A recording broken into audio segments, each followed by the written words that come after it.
Okay. So, would you take a photo of me you could stand up here now.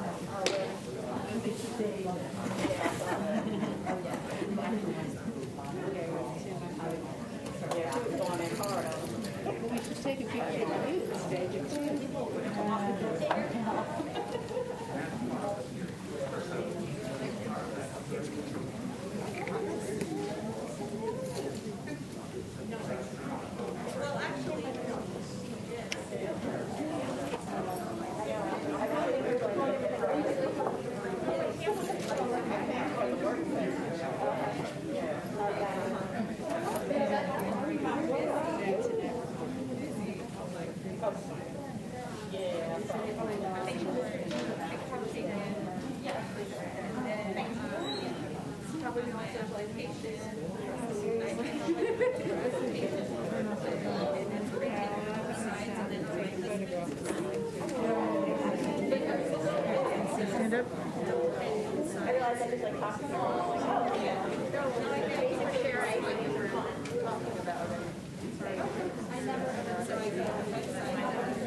Thank you.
have everybody ready?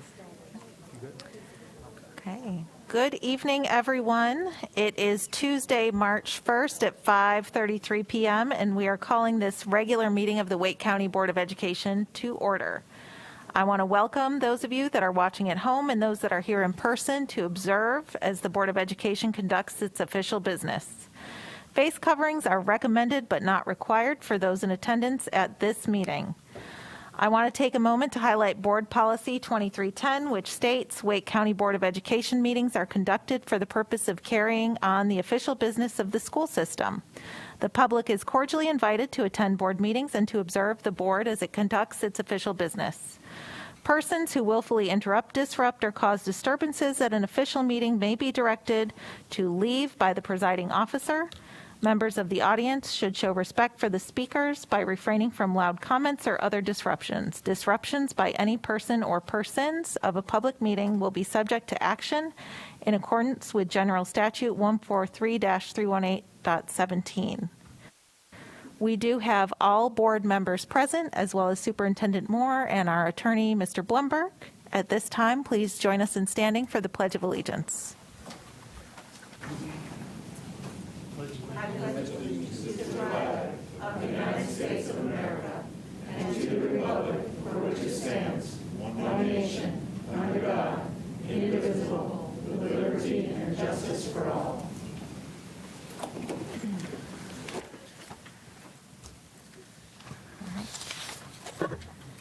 Thank you very much.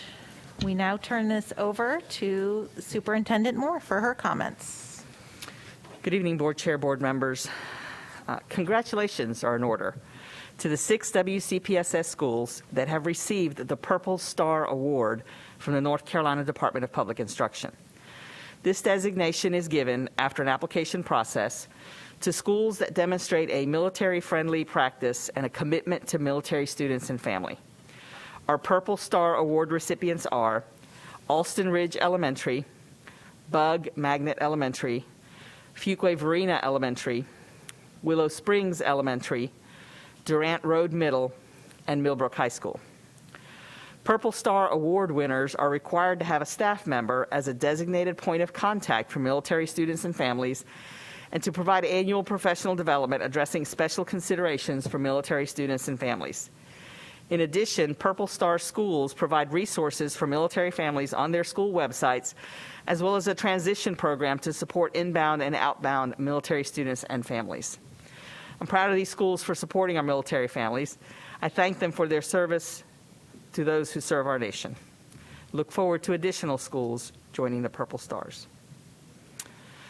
14 WCPSS educators yesterday were named 2022 Mountain to the Sea Scholars by the Keenan Fellows Program for Teacher Leadership at NC State University.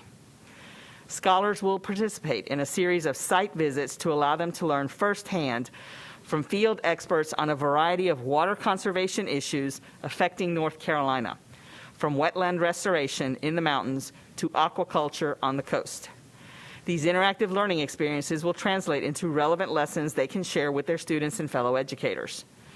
The scholars are Angie Headley and Chelsea Leroux from A.B. Combs Magnet Elementary, Alexandra Boyd and Lottie Peppers from Apex Friendship High, Christina Baldia and Danielle McCaslin from Mills Park Middle, Whitney Masterson and Chad Oakley from Panther Creek High, Tamitha Brown from Southeast Raleigh Elementary, Sharnice Newkirk from Southeast Raleigh Magnet High, Samantha Aycock and Megan Foster from Timber Drive Elementary, and Alyssa Gasparini and Kimberly Perry Sanderlin from Wakefield Middle. Congratulations to these outstanding teacher scholars. Our Chief Technology Officer, Marlo Gaddis, is the 2022 recipient of the Making It Happen Award from the North Carolina Technology and Education Society, or NC TIES. Second recognition so far in the last few months. This award is given to a person or team that has made a significant contribution to advancing the integration of technology into the curriculum to improve teaching and learning. Winners also advocate for students and educators to have the resources and tools they need to develop 21st century skills. Mrs. Gaddis is certainly a worthy recipient of this award for her many contributions to growing technological access and capabilities in our district, to advocating for technology as a tool and resource. Among her many achievements, she oversaw the distribution of tens of thousands of laptops during school closure, which paved the way for WCPSS to become a one-to-one technology device district well ahead of schedule. Congratulations, Ms. Gaddis, on this richly deserved honor. 2 WCPSS employees have been named winners of Magnet Schools of America Regional Awards. Gregory Iman, a STEM coordinator at Brentwood Magnet Elementary School of Engineering, was recognized as the Teacher of the Year in Region 4, which encompasses magnet schools in Kentucky, Tennessee, North Carolina, and South Carolina. And Abby Stotzenberg was chosen as the Region 4 Principal of the Year. Ms. Stotzenberg was principal of Vernon Malone College and Career Academy until she was recently named the first principal of the new Wake Early College of Information and Biotechnologies, opening next school year. These awards recognize educators that exemplify the Magnet mission of offering innovative programs that promote equity, diversity, and academic excellence for all students. Congratulations to Mr. Amen and Ms. Stotzenberg for their commitment to advancing the goals of Magnet Schools. As I mentioned at our last meeting, February was Love the Bus Month.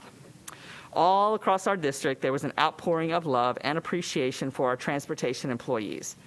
In closing tonight, I'd like to share this video that highlights just a few of the ways our students, parents, and staff express their gratitude.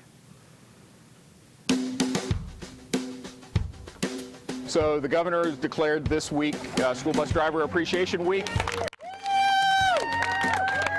All week, our students have been working on letters, notes, and pictures for the drivers. They make our world go round, so we appreciate them, and they have stuck with us, and we stick with them. We've got a basket, and we've got a warm Chick-fil-A biscuit in there for you. Good morning. Come on in. I enjoy talking to the kids. I do, because, you know, I like to hear what they got to say, too. I'm not just their driver. I'm their friend sometimes. Give them advice. When I think about how long I've been driving, I'd be like, wait a minute, that long? Sometimes it seems like it just goes by. You're just driving. We had biscuits and little goodie bags, some homemade chocolate stuff. I mean, it's such a tremendous responsibility. It's just all the more important to, you know, just to recognize what they do. We appreciate all you do. The guys that work on the buses and fuel the buses and all that to keep them going. It requires everybody from the driver, the mechanic, the routers, the supervisors. Everybody has to play their part. Good job. I enjoy it. To someone else. I like being out here on the road. I like doing the travel. There's a lot that goes into making sure that when the kid's standing at the bus stop and ends up at the schoolhouse door, it doesn't just happen. You don't know you're special until they let you know that you're special. They say thank you, say good morning to you. It do make it feel like it's worth driving. That concludes my comments. We spent all of last year driving our kids. And so the start of this academic year, when my kids went to get on the bus, and it was that same bus driver that had gotten to know them over the years. I mean, the hugs, the moment, I think we held up the bus route. And just a huge thank you to our bus drivers and those folks that support our bus drivers. And if you are interested in being a bus driver, there are information sessions that are ongoing, and you can find out more at wcpss.net/busjobs. Wake Up and Read has ended their book drive as yesterday. They will need folks to sort the books up at their spot on Capitol Boulevard. They will be collecting. Please go to wakeupandread.org to learn more about it. We are starting Read Across America Week. A few of us got to go to Apex Elementary. They combine Read Across America with Black History Month, and it is just lovely to see students in the classrooms and feel that buzz and excitement, and take a moment to read, whether it's a first grade class, a kindergarten class, and even a fifth grade class. this past week, both Fuquay Varina and Apex had some historic markers to be put in place in their town to acknowledge the history of Fuquay Springs High School, Fuquay Consolidated High School, and Apex Consolidated High School. And as Dr. Martin was a speaker at one and Ms. Johnson-Hostler was at the other one, I will withhold that, but just very exciting to see that acknowledgement of our history put into a permanent remembrance for our students and for our communities. And I want to thank Dr. Pettiford and his team who were at my Board Advisory Council meeting last night talking about mental health and specifically the community resiliency model and the science behind that. And we know, of course, as educators, that if we are helping our students by addressing Maslow's hierarchy of needs, we can get into deeper learning with our students. So many, many thanks to them for coming out and taking time to discuss that with our parents and our staff. And Mr. Haggerty. Thank you, Chair Mahaffey. Again, I was also pleased to be able to join you and others at the ceremony that they had for Apex Consolidated High School and the marker ceremony. If you don't know about the project and everything it means, this is something that Dr. Martin had been very instrumental in, and I'm not going to steal his thunder because I'm sure he has some comments about it. I will say, if you are able to view a recording of the event, it was absolutely phenomenal hearing from people who were actual alums of the school, the impact it had on their lives and the impact it had on their community, as well as some other speakers who had some very good remarks as well. Was able to attend several of the read-ins that we had this week. I know many of you have as well. Participated at Apex Elementary, at Hilburn Academy.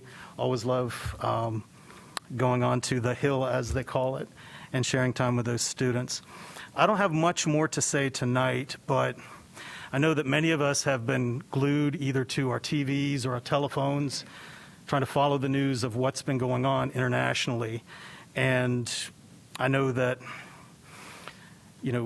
whether you have any personal anxiety, whether you have any other stress, I know that we're all at least watching what's going on with the Russian invasion of Ukraine. And as many divisions, as many differences as we have in our community, and Lord knows we've got a lot of divisions, I hope that this is something that maybe we can all come together on and show some unity and some solidarity in support of the people of Ukraine at this very, very difficult time, and do everything we can to support them. Thank you. Thank you very much. Ms. Scott. Thank you and good evening, and thank you for raising that, Mr. Haggerty. It certainly has been weighing heavily for so many. I was able to attend the Arts in Action at Wakelawn Elementary. I mentioned this yesterday during our Student Achievement Committee meeting.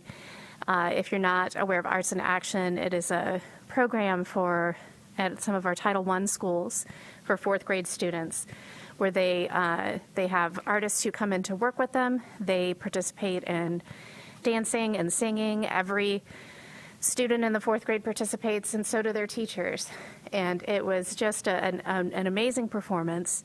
I had attended a student performance, and the fifth grade students came in, and they had participated in this program, of course, virtually the year before, but they all still remembered the warm-up dances, and they were dancing along during the warm-ups, and it was just a great experience to see students able to shine, to use their gifts and talents. And of course, the program itself was related to relevant standards for fourth grade as well, and also Black History Month.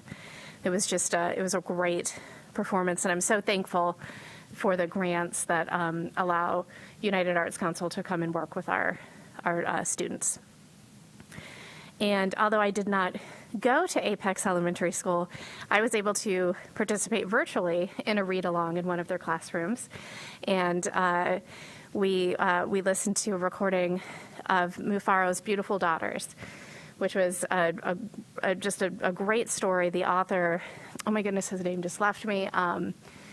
It was an illustrator, and was in the several awards have been named after him. But it was very meaningful and just so great to see how enthusiastic students are about who else likes to draw and who else likes to write. It was a great way that Apex Elementary School honored, as you said, both Black History Month and Read Across America. And I'm glad Chairman Haffey mentioned the Wake Up and Read. Please do volunteer. It's really fun. It's neat to see all of the books come through too. If you are like me, you get nostalgic about some of the books that you see that people have donated, especially the ones with your little ones when you remember, oh my gosh, I remember reading this to my kid when they were a baby. So please do volunteer. March is Music in Our Schools Month, which is great because tomorrow is Pieces of Gold, where we'll get to see performances. So excited about that. Please take a moment to thank your band director and all of our directors who've been doing this virtually. I know many band directors are looking forward to actually seeing what those embouchures have looked like underneath their masks. So it's been challenging for them, but they have just done such a phenomenal job. And this is National Nutrition Month as well. So last week I also had the opportunity to speak to some community leaders, or speak with, it was a group meeting, some community leaders in Wake Forest. And everyone who volunteers with food pantries and other nonprofit groups that provide food to our community have all expressed the increased need that they've seen lately. I mean, just so much. So if you can find it in your heart, if you have the time, if you have the finances, the treasurers, please consider donating and helping out some of these nonprofits who are working with our most vulnerable communities. And it is also my favorite 12-year-old's birthday today, so happy birthday from Mom. Dr. Martin. Thank you. I too am looking forward to Pieces of Gold tomorrow night. We had a great introduction and update on arts in our schools yesterday at Student Achievement Committee meeting.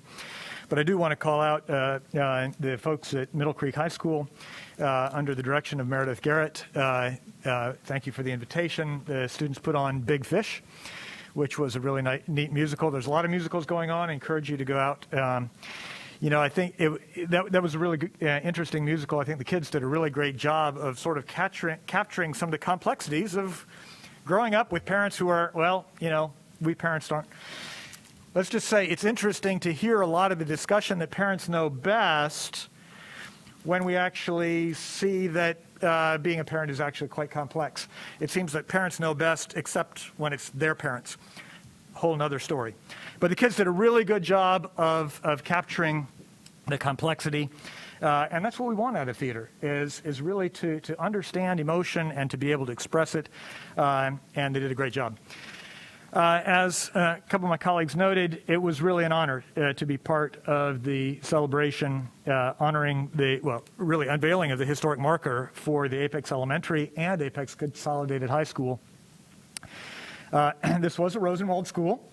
I think it's important to recognize the Rosenwald schools. We almost really ought to call them Booker T. Washington / Rosenwald schools, because Booker T. Washington really worked with Julius Rosenwald to identify the need for schools for previously enslaved children. Rosenwald had the money, Booker T. Washington had the ideas, and you need both. And that celebration was wonderful. We started the program respecting our history, building our future, because if we don't know our history, we're doomed to repeat it. But as we understand our history, we can build a stronger future. So we started that effort here in Wake County Schools. We identified there's 40 plus historically black schools here just in Wake County. The Apex historic marker marks, I believe, the 4th historic marker now. There'll be street side marker. Panther Branch School has a marker on the school. But we got a few more to go. It really will be exciting when we can acknowledge, we're locally, internally acknowledging them, but we really need the public acknowledgement so people can see that. But a real special thanks to Mary Linda Hall Jordan and Doris Battle, who are community members who have just really rolled up their sleeves to move this effort forward. Thanks to Mayor Jack Gilbert for participating as well, because it really is a community effort to both understand our history and make sure that we build our future. Finally, I do want to provide an update on some of the COVID data. There's a lot of people who would just like to wish it away and wish that by declaring dates, it would be done. Unfortunately, we can't do that. This week, going over the data last night, the data is the most mixed up set of data that I have seen since I've been tracking the data. So it's actually quite difficult to completely know what's going on. From the county health services, we're currently at about 136 cases per 100,000 population. But if you go to the CDC website, it's 189, which is correct. I actually can't completely tell you. The CDC ranking has us at 189 cases over the last 7 days, 18 deaths in Wake County over the last 7 days, 93 new hospitalizations over the last 7 days. So that's what they're using in their new metric. That puts us here in Wake County in a state of high transmission. Where some of the conflict comes is if we look at the Wake County Public Schools website, we saw that last week there were 274 student cases and 56 staff cases. That's up 10% among our students and up 70% among our staff. Now, when you look at the numbers, there is an aberration in the student-reported cases based on one school's reporting where they lump multiple weeks together. So there's some variance there. But even if you take out that variance, the student cases are at best stable, but possibly going up. The thing that's actually quite confusing is that the number of cases reported on our Wake County Public School website for last week are about 10% more than the total number of cases reported to the North Carolina Department of Health and Human Services website for the 5 to 17-year-olds. So here's a point of confusion. We have more people reporting. It's usually been the other way around. It's usually been a 50 to 70% underreport to the Wake County Public Schools compared to the Health and Human Services website. I cannot tell you what is going on. All I can tell you is high levels of confusion in the data. I have to suspect that what this means is in the Wake County Public School system, we have a number of people who are sick are taking the home tests, and that's not getting reported to the Department of Health and Human Services website. From the numbers that we get from the North Carolina Department of Health and Human Services website, we still have the highest infectivity among our 2 to 4-year-olds based on their numbers, which I know cannot be accurate based on everything else that's there, but it's at least relative. The 2 to 4-year-olds are at 202 cases per 100,000 population. They're followed by the 5 to 9-year-olds and, frankly, the parents of the 5 to 9-year-olds, the 25 to 49-year-olds.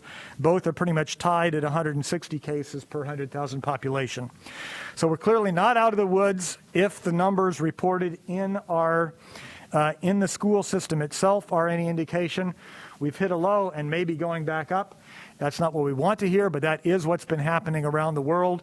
So please, everybody, please be careful. We're still at high transmission. We're not through this thing. If what we do in the next month is really going to impact whether we go back up or whether we continue going down, it is not a time to let up. It is time for added care. Thank you. Ms. Kushner. Thank you, Chair Mahaffey. And on a somber note, the Wake County school system lost a great public school activist and supporter last month with Peggy Churn passed away. She is a former principal in Wake County Schools, teacher, educator. She led up our magnet programs, our year-round programs, our equity work. She was an incredible advocate for the merged Wake County public school system, tireless throughout her career, both in the school system and in retirement. I met her several times out and about, and she was always such a positive force for social justice through public schools. So to her family, she's left a legacy in Wake County that will live on, and may her memory be eternal. Peggy Churn. We will miss her greatly. The District 6 Board of Advisory Council is going to be meeting at noon, March 9th. We're going to be meeting virtually and talking about our election districts, getting feedback on election districts, as well as the calendar and bell schedules. So looking forward to that. And as already been mentioned, I was able to be at Apex Elementary for their read-a-thon, and with the celebrating Black History Month, it was great to read about the Greensboro sit-ins with the 5th grade class and talk about Black history that happened not that far away from Wake County, to talk about the Woolworth sit-ins. It was fun to be in Miss Gale's class. And tomorrow I'll be at Brentwood celebrating their Read Across America, and I wanted to read this quote that I came across in some light reading. James Baldwin said, "You think your pain and your heartbreak are unprecedented in the history of the world. But then you read."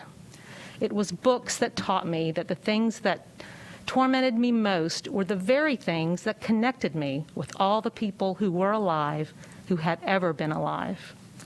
And thinking through Read Across America and the power that books have for our students, both in and outside the classroom, I'm grateful to all the teachers and principals and schools that are going to be celebrating reading in the coming week.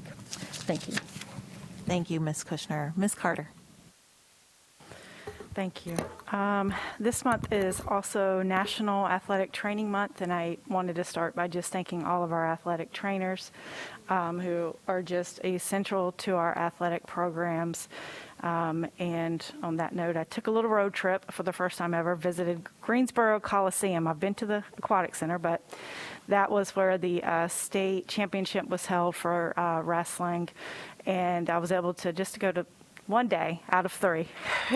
But it was a great event to see our students there who had qualified and competing, and the fans had some students come up to cheer their fellow students on, even though it was about an hour trip or an hour and a half, depending on where you're at in Wake County.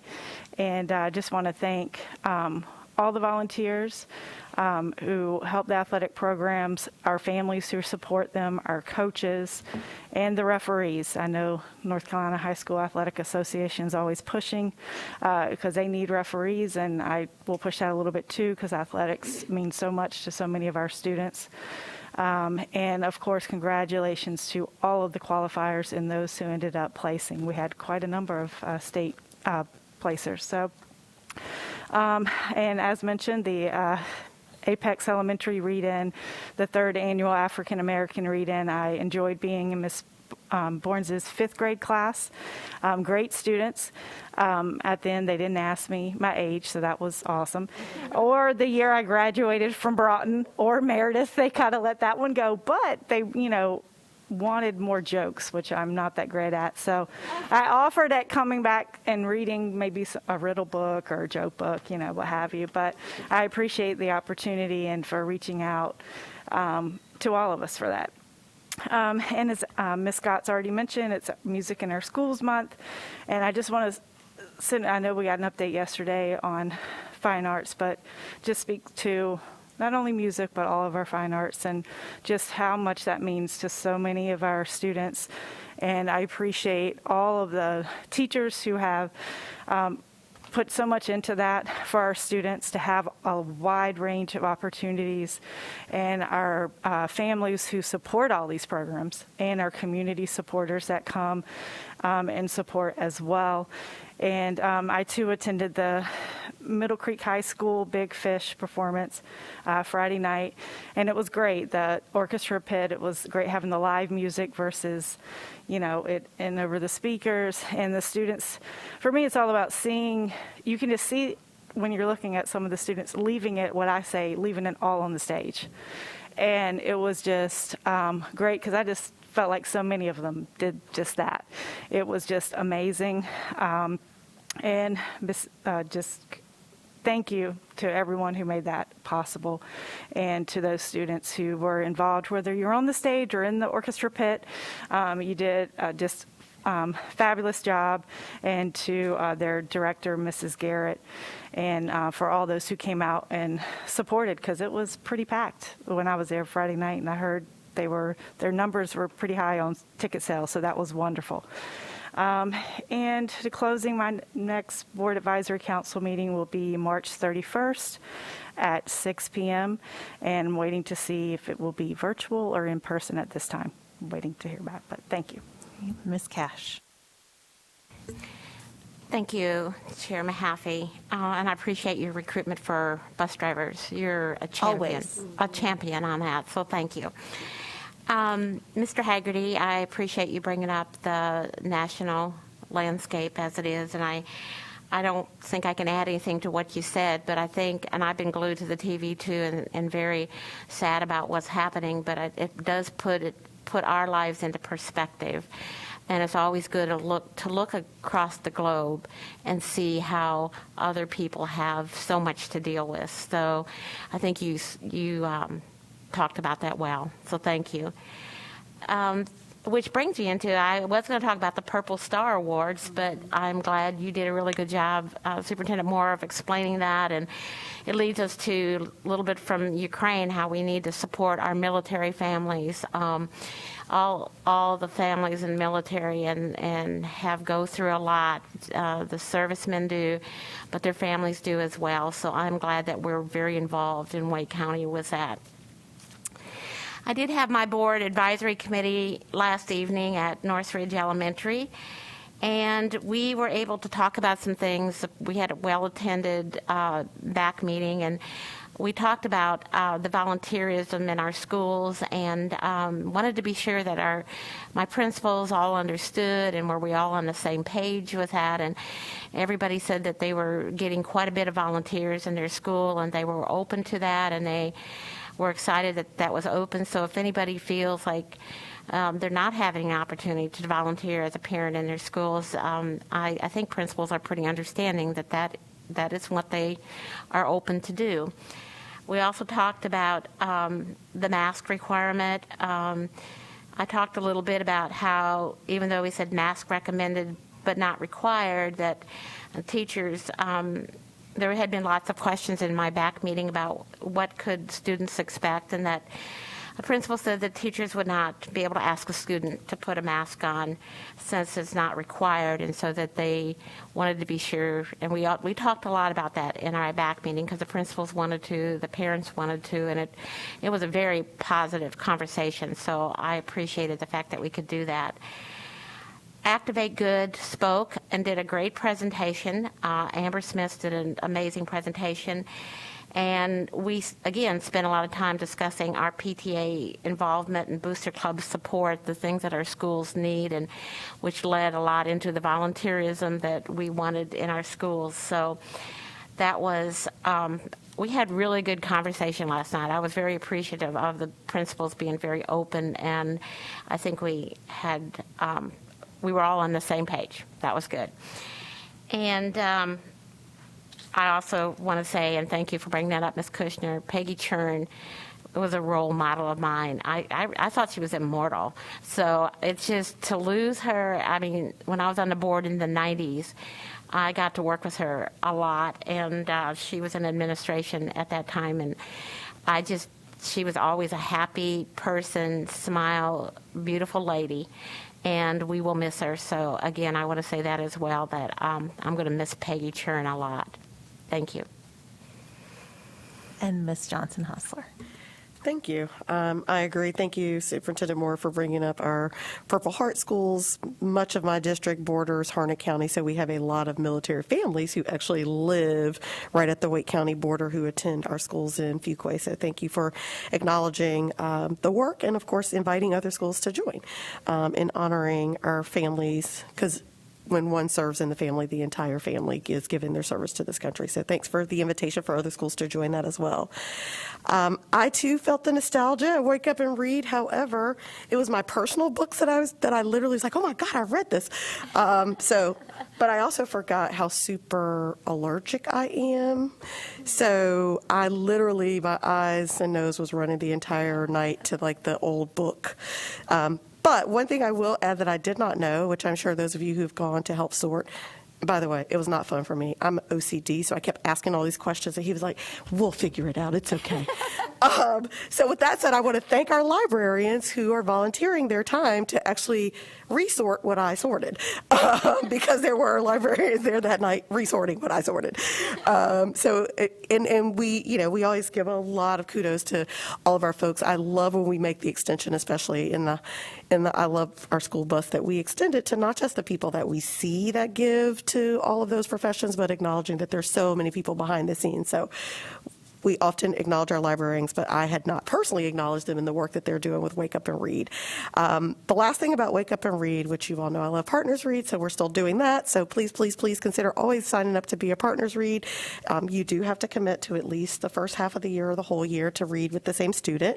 But the other thing Wake Up and Read sorting is doing is if there were books that were given that they can't use, you can actually take them yourself. So they're like activity books that they aren't able to use. And so I actually found a few for two littles in my life. So just another reason to go sort is so that you can also go through all the things that they have that they're not going to be able to use with our schools.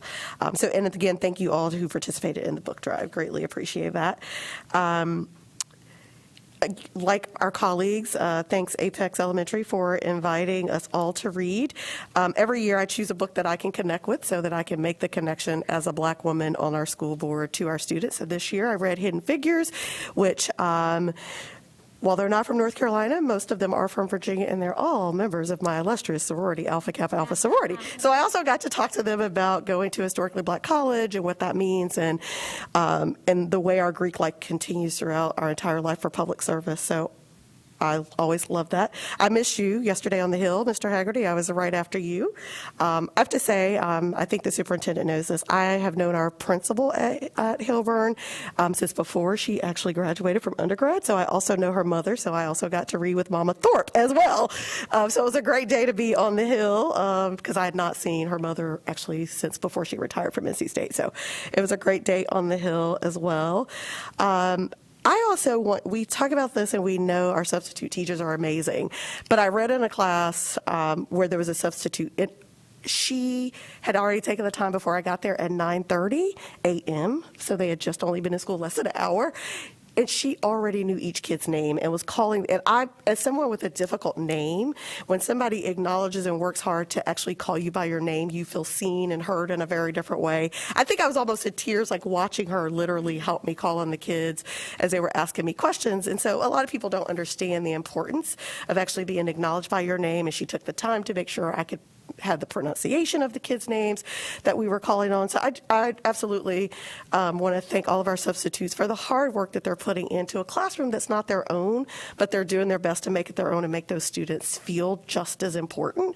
And so that absolutely was touching to me to watch a substitute in action and really be that thoughtful in a class that she had not been in before.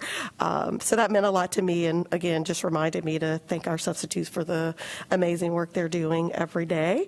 I also want to thank you, Dr. Martin, as Ms. Mahaffey has already done. I still have my map that you gave us of the Rosenwald schools, and so it was a great pleasure to be in Fuquay for the Fuquay Consolidated Schools in Fuquay Springs High School. I also, which you mentioned, the mayor of Apex, but I think it's important that we note that for our municipalities outside of Raleigh don't always necessarily feel super connected to us as a district. I can't tell you how many times Mayor Massengill thanked me and kept thanking Ms. Mahaffey and I for the engagement, for allowing the town to be a part of it. And it was also beautiful because both Commissioner Haynes and Commissioner Williams are both products of the Fuquay schools. And so Commissioner Williams was able to talk about his experience as a student. And of course, Commissioner Haynes talking about his whole family having gone through there. So it was certainly a special occasion and always great I also should note, I don't think Miss Parker is in here. Apparently, they love and know Miss Parker a few ways, so they also were thanking her, which I'd never been. I was like, that is so sweet. So I kept making her stand up when they acknowledged the school board, and our area superintendent was there as well. But again, thank you, Dr. Martin, for starting this project. And I also think it's important that you acknowledge that we call them Rosenwald schools, but certainly philanthropy matters. It did then and still does. And so, again, thank you for putting that on our radar and as a district allowing us to move forward and allowing our towns to also find their place in that part of our history as well before we became the Wake County Public Schools. So I do think it makes a difference for our towns to feel connected to us in that way. So again, thank you. Lastly on the list, I also want to, again, acknowledge the emails are still coming in, and I appreciate them. So after I sorted the books, then I was sick for a few days trying to overcome all my allergies. But I do want to note that a couple of our educators have reached out. And so, again, they are usually like parents in my district get to, and one of them or several of them sent several messages, and I think it's another reminder to us to acknowledge the professionalism. And the bus driver actually was the reason why I remembered to bring up these emails, is because people, of course what we pay them is important, but the way that we treat them is probably more valuable than what we could pay them in terms of acknowledging the professionalism. And so, again, that was a reminder to me when the bus driver said, just saying it makes me feel special. So I also want to thank the educators who've reached out and acknowledged that it is our job to always, and every board member at this table does it, but it was a reminder to me to thank them for the work that they're doing as we start to pivot yet again. So again, thank you all for your work and your commitment to our students as we have yet another pivot in the coming weeks. Thank you. Thank you very much. We are now moving on to the approval of our meeting agenda. We do have one amendment, and that is to move something from the consent items to the action items, and that is number 5 under academic advancement, the letters for intervention in AIG. With that move, can we get a motion to approve the meeting agenda? Chairman Happy, I move approval of the meeting agenda with that one exception, moving 5 to action. Thank you, Ms. Kushner. Second. And a second from Ms. Johnson-Hostler. Any discussion? All those in favor signify by a sign of aye. Aye. Any opposed, nay? All right. With that, we will move on to our information item, which is our updates from Superintendent Moore. Good evening again. If you were not able to attend our work session today, we had 2 items in the work session that I'll briefly recap. The first item was the presentation of the proposed bell schedules for the 22-23 school year. The bell schedules included the start and end times for our 4 new schools that will be opening next year. No changes to existing bell schedules. There is one question that was asked by Board Member Haggerty that we'll be bringing back more information on. The next step would be for those bell schedules to come to the board for approval on March 15th. The second item on the work session agenda was a review of the proposed 23-24 school calendars for traditional multi-track year-round and modified calendar schools.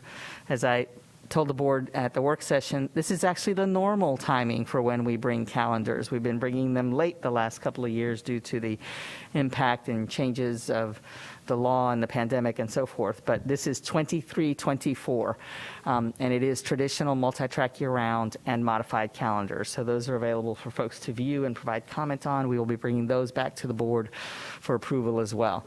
The process for the calendar does go through a calendar committee that involves parents, teachers, principals, community members that all review the options and the laws in North Carolina regarding the creation of a calendar prior to bringing those drafts. They were also reviewed by the the Superintendent's Teacher Advisory Council, which includes one teacher from every school at an earlier meeting. And we get feedback from all of those groups as a part of this process. And those will, again, come to the board on March 15th. Likely, as a side note, The calendars for our early college schools come at different times, and they come literally the year of, because we have to wait for our college or university partner to set their academic calendar. So our early college partnerships with Wake Tech, NC State, and St. Augustine's University should come in the next month or so, and those will be for the 22-23 year. And that concludes my comments. Thank you, Superintendent Moore. We now move on to public comment. Public comment is accepted in video, written, and in-person formats. Members of the public are welcome to offer criticism or comments directed at substantive ideas, actions, or procedures of the board and individual board members. In the interest of maintaining civility and decorum, however, speakers are encouraged to refrain from personal attacks and insults directed at the board, individual board members, staff, or members of the general public. The laws and policies of North Carolina provide that issues or concerns involving individual personnel matters are confidential and therefore not appropriate for public comment settings. Concerns related to personnel issues may be addressed through the applicable WCPSS personnel, the grievance policy, or other applicable policies. Speakers, including students, may discuss issues and matters of general concern but should refrain from discussing confidential student information. Concerns related to confidential student matters may be addressed through the applicable WCPSS personnel, grievance, or other applicable policies. We have 29 written comments and 1 video comment in from members of the public.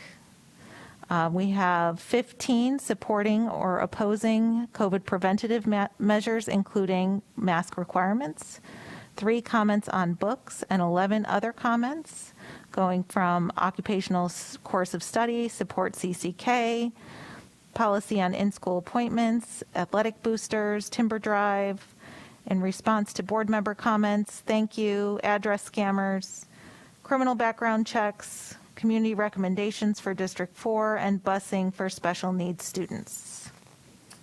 For those of you that are doing in-person public comments, you may speak for up to 3 minutes. A yellow light will illuminate at the podium when there are 30 seconds left in your time. Then a red light will signal your time is up. Please remain at the podium during your speaking time. Any materials you wish to share with the board should be handed to the board attorney, either before or after your comments. Our first speaker is Kim Maney.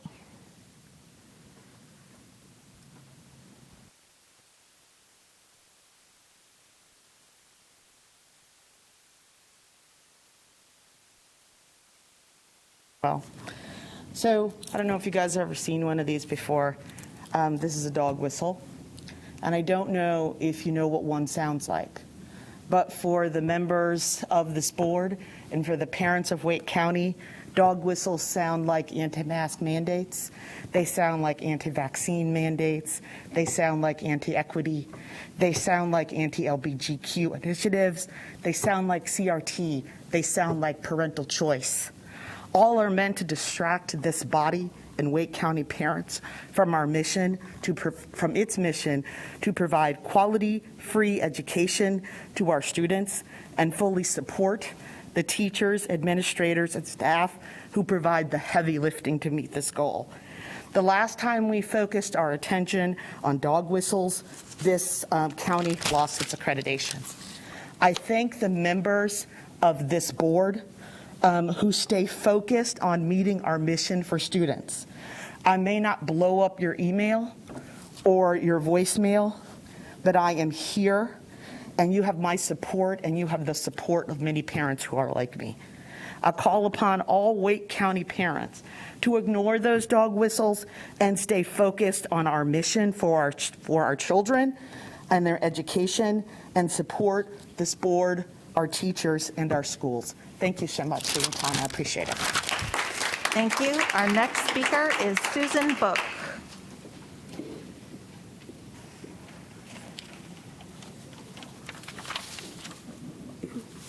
Hi, I'm Susan Buck.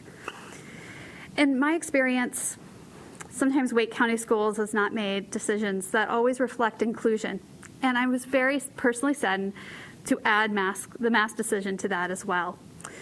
In fact, Superintendent Moore even mentioned at the special meeting, not just IEPs or 504s, but home hospital as a way for families to cope with masks becoming now only recommended.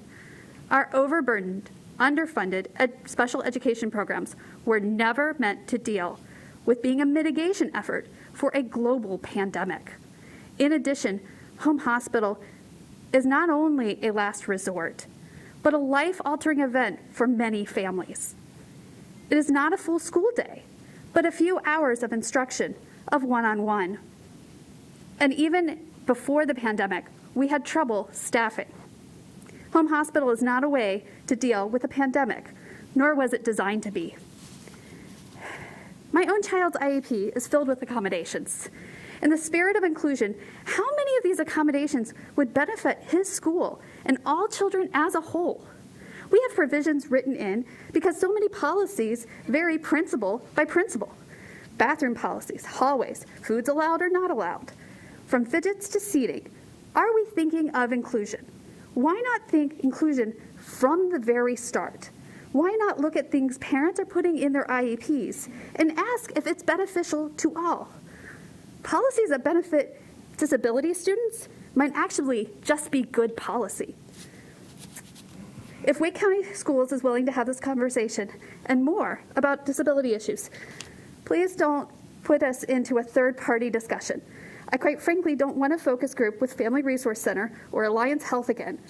If WCPSS is truly serious about inclusion policies, then it needs to be done with actual stakeholders. Policymakers, educators, and families need to talk directly for once.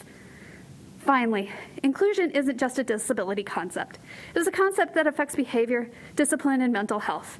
It is one that we should look at when we look at books we offer, the curriculums we choose, and the history we teach. Every child should see themselves at school. Every child should feel safe and part of the student body.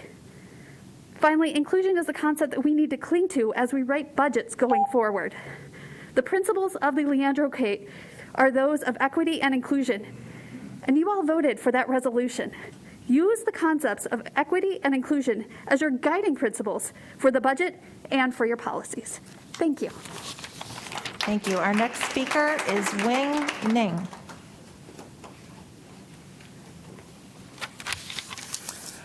Good evening. My name is Dr. Wing Ng. Thank you for the opportunity for me to speak. I have been a physician in Raleigh for the last 16 years. I am here today because I have a 14-year-old child with Down syndrome, and I would like to speak with you about special education. When my daughter was about to transition to kindergarten, we had an IEP evaluation done by some staff therapists. Since she also has hypothyroidism, we knew her energy level would potentially affect her performance. She was taken to an unfamiliar room, away from us, to be evaluated by complete strangers. Needless to say, her evaluation really did not reflect what she could do. We were given an expert opinion, which would determine what program she would go to in order to meet her individualized education needs. It was around that time that cross-categorical kindergarten was being implemented. We simply did not agree with the assessment, and we did not see how education could be individualized when you are grouping children of varied skills together in one classroom. So we chose a different path for her. My wife has been homeschooling her for many years, and her reading comprehension now is at 5th grade level. Her math, spelling, and English skills are at 7th grade level. I have heard countless stories over the years of parents having to fight to prove the experts were wrong. Why is it that the system assumes they know better than the parents? We as parents know how best to get our children to engage in learning, no matter if they have special needs or not.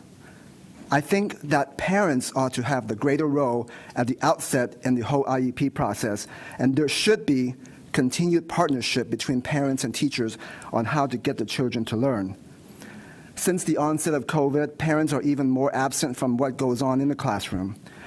Are we to assume that all the children will get the same level of attention? In a world where the squeaky wheel gets the grease, teachers will likely have to pay more attention to the students causing a disruption, leaving the quiet child to flounder. You talk about the importance of diversity, equity, and inclusion. How about recognizing that there is a diversity of learning needs? It's not a one-size-fits-all model.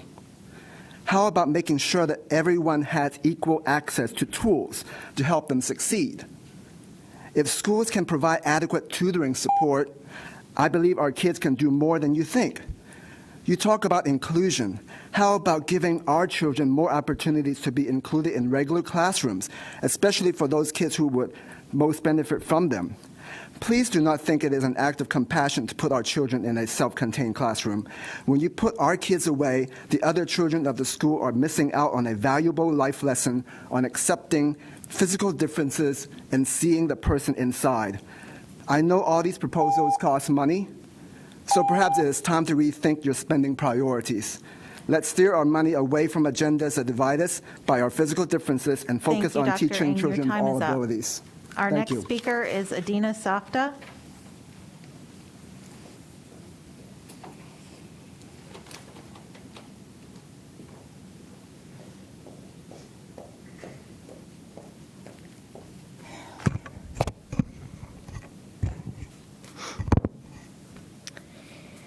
I'm here today to address this board and my ongoing concerns as a community member and advocate for the parents and children of Wake County Public Schools.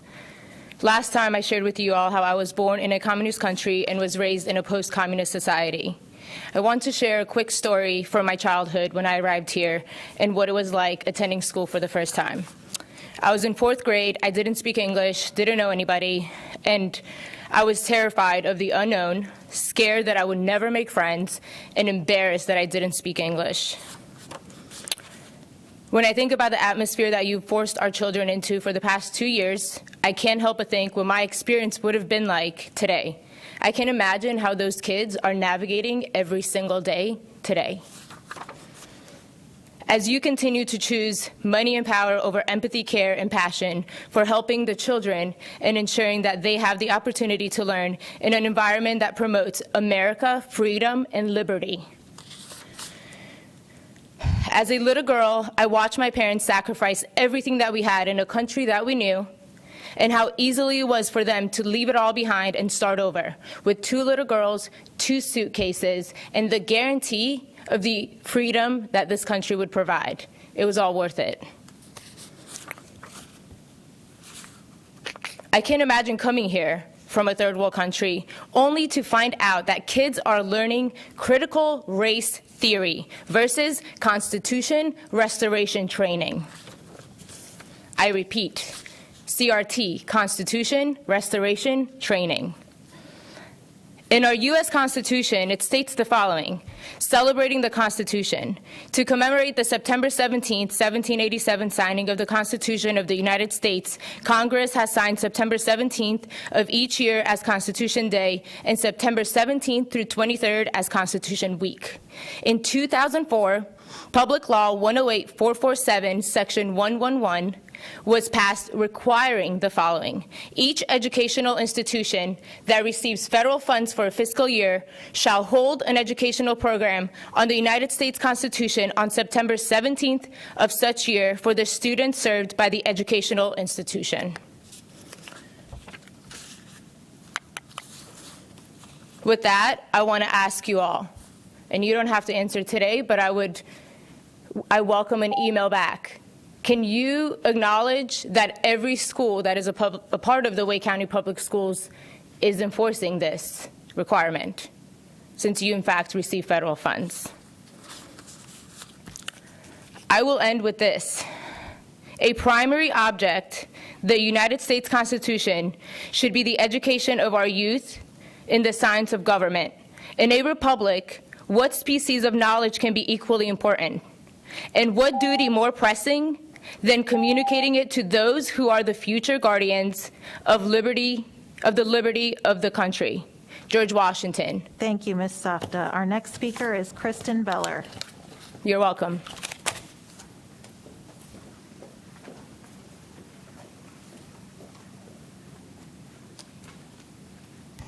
Good evening, Superintendent Moore and board members. I'm Kristen Beller, president of Wake NCIE, and this is Letha Mohammed, the executive director of Education Justice Alliance. And we're the first of 3 speakers that you're going to hear tonight about the upcoming appointment of a new District 4 board rep. As you prepare to interview applicants and appoint a representative for the District 4 board seat, Many of us were concerned that the current process does not include space to hear from parents, students, or staff connected to schools in the district. In the future, we would like the board to reassess this process and create room for community engagement before filling a vacant board seat. In the absence of a process for engagement, EJA, Wake NCIE, and the Wake retired school personnel felt it was important for us to create space for parents, students, and staff who are learning or working in a District 4 school to share what we want and need in our next board rep. Last week, a diverse room of parents, public school staff, residents, and community supporters gathered together to discuss our schools, our district, and the connection we hope to have with our future board member. It's important to us, for this board, and our next representative to know that District 4 schools are amazing places to learn and grow. We're proud of all the great things happening in our schools, and we want our next representative to just as proudly share in their successes. People shared that we have incredibly dedicated teachers and staff, as well as strong administrators in our schools. Some of our schools have developed strong connections to universities and built relationships with members of the business community. Additionally, our schools have incredibly supportive parent teams and communities that reach out to celebrate school staff and students, as well as partner to create family engagement opportunities and support student achievement inside the classroom and through a variety of extracurricular activities, including our athletic programs and teams. Our schools are also places that present opportunities for students to use their voices to advocate for changes that improve their learning environments. We have many wonderful magnet programs in District 4. There are so many choices for amazing public schools with unique programs and philosophies. Because of the variety of academic programs and specialized learning opportunities, many of our high school students graduate with credits for college, giving them a strong start towards a successful college experience. Additionally, special programs like the Graduate and engineering programs at Southeast Raleigh Magnet High School prepare our students for smooth transitions into college or the workplace. Although we are proud of the accomplishments of our District 4 schools, our next representative, we look forward to you hearing those and receiving those with what we hope will be gratitude for the community reaching out to you. Thank you. Our next speaker is Robin Livingston.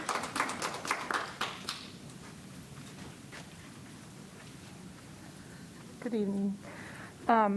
Over the last 2 years, obviously, everybody's been through a lot, and I came here just to express my gratitude to you as a board for doing the hard work, making tough decisions, in spite of immense pressure in all directions, I know. And I also wanted to express appreciation for all the teachers in the county, bus drivers, janitors, cafeteria workers, and administration. Everybody's been through a lot, and I don't know if the pandemic is over or not. We may go back and forth, but I appreciate you. I know you're going to continue to make good decisions and wise decisions, and I just want to express gratitude. Thank you. Thank you. Our next speaker is Lana Witt.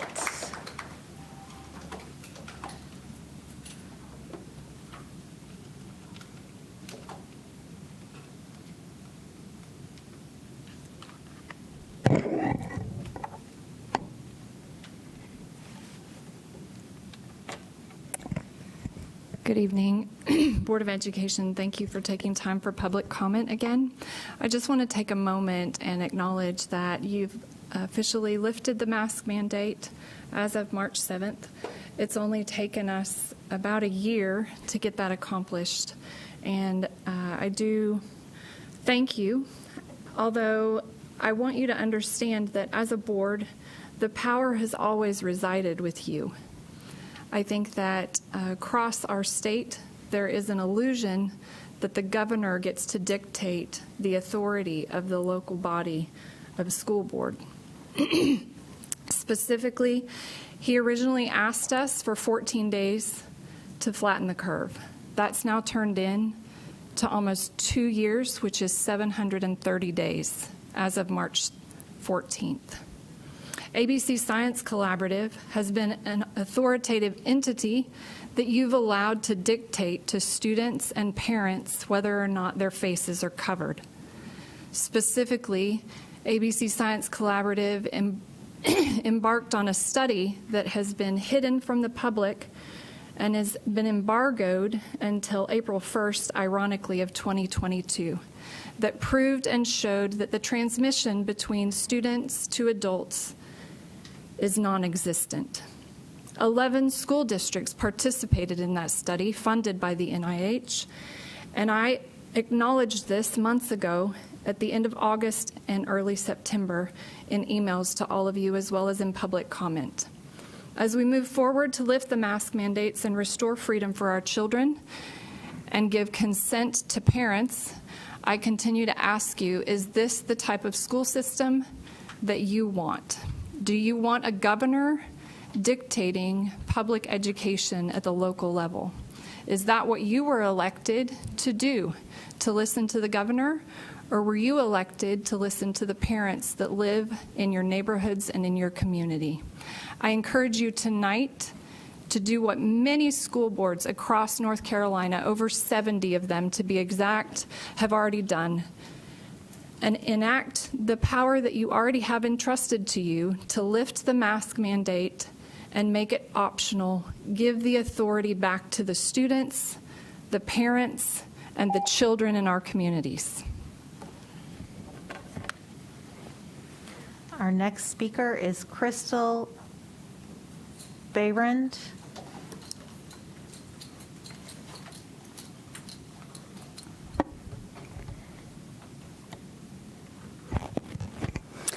Hello, my name is Christelle Behrend. I'm one of the librarians at Nightdale High School and a strong ally for all of our students and our staff.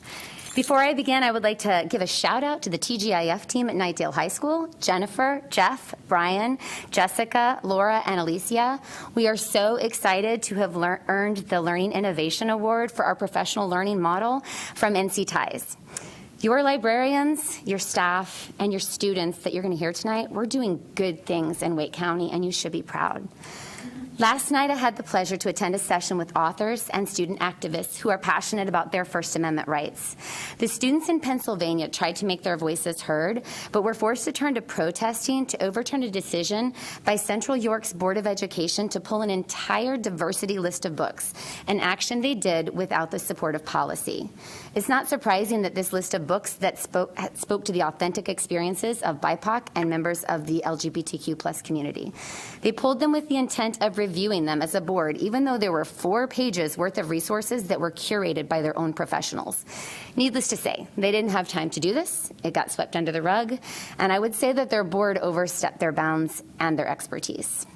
Librarians in Wake County have a master's degree in library science, are trained in book selection and collection management, and are in tune with the demographics of their schools. And they do, in fact, read many, many books.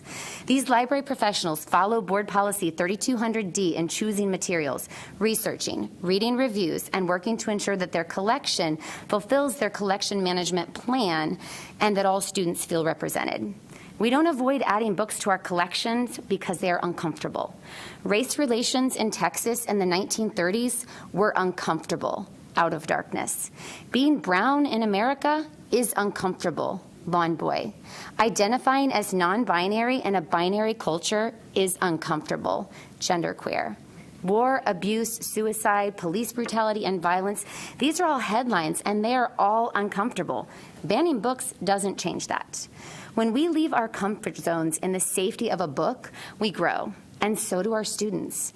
They learn to think critically through deep exploration and hopefully even have some hard conversations at home.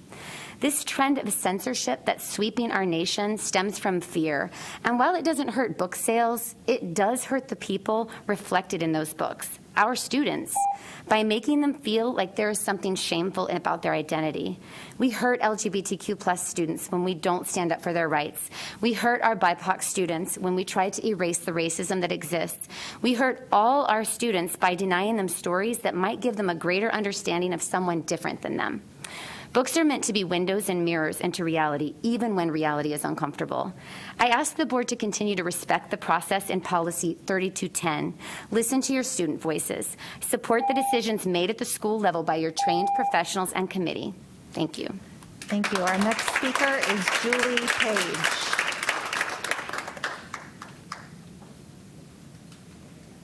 Julie Page.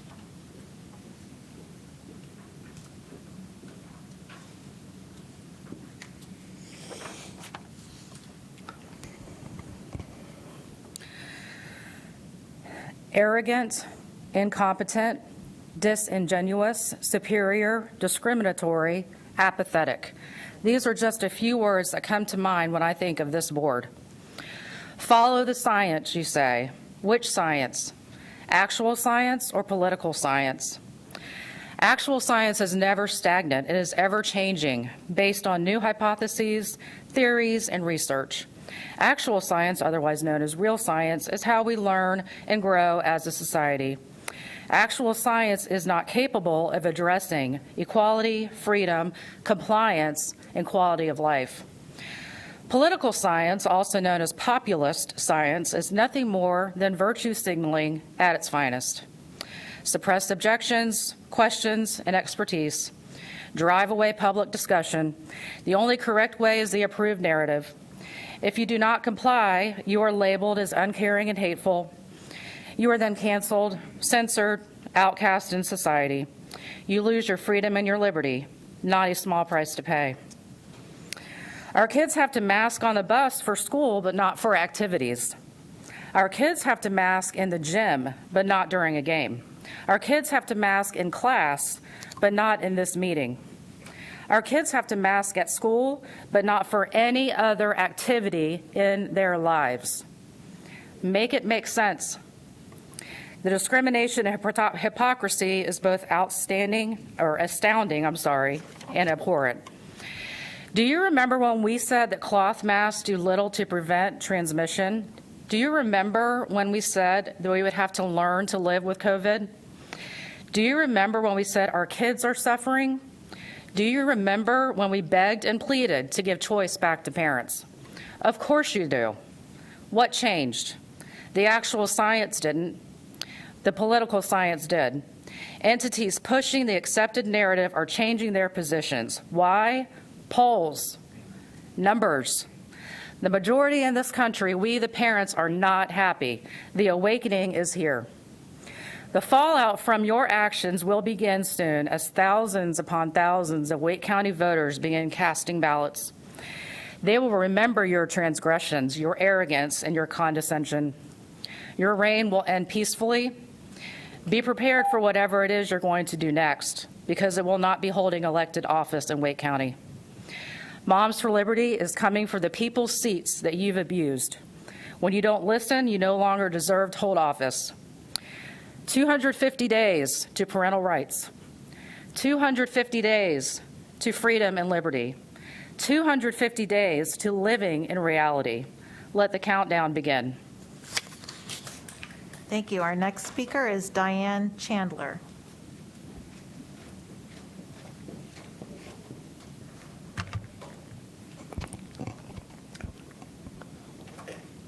Every meeting before public comment, Chair Mahaffey states, in the interest of maintaining civility and decorum, speakers are encouraged to refrain from personal insults or attacks directly at the board, individual board members, staff, or members of the general public.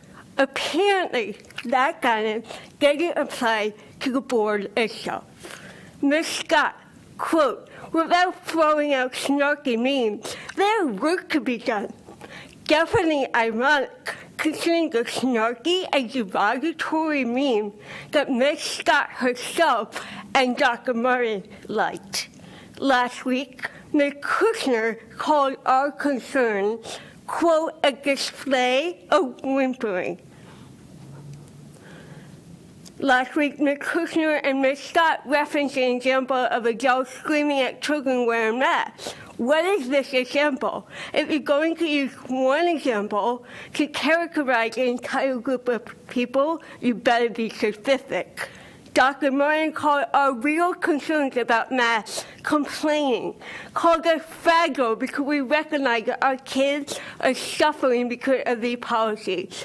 You may have a degree in science, Dr. Martin, but I have a degree in child development and a master's in early childhood and elementary education, which leads me to definitively state that these policies have adversely affected child development and education, and that should be the #1 priority of the board. You also called it irresponsible and stated you were tired of politics making decisions about science and education. You said that you always follow the recommendations of public health, yet you were the only one to vote nay on every single mass vote last week, while the health experts had changed their recommendations. Are you perhaps the one making it political? It's funny that you said voting about masks one way or another is unacceptable, because that's exactly what your words are doing. I do want to thank the board for finally voting to lift the mask mandate, though again, the wording of recommended did not respect those of us who realize it is not recommended for social, developmental, or educational reasons.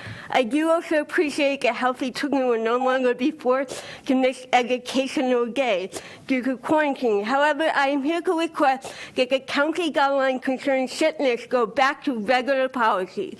The current policy requires any child with COVID-like symptoms could either test negative, get an alternative diagnosis from a doctor, or remain out of school, be denied their right to education for 5 days. COVID symptoms are every possible symptom. Not all sickness is COVID, and it's time to stop treating it as such. I will require to test both of my children because they had a stomach bug and allergy-like symptoms, even though we had COVID we had less than 90 days ago. Why is there no consideration of national immunity given? Why should I or my insurance be required to pay money for an unnecessary test and my child possibly miss more school? Why should I have to take my child to an unnecessary doctor's appointment, especially if symptoms have already stopped? A doctor note had never been required to return to school before this. Thank you, Ms. Chandler. Our next speaker is Sage Clausen.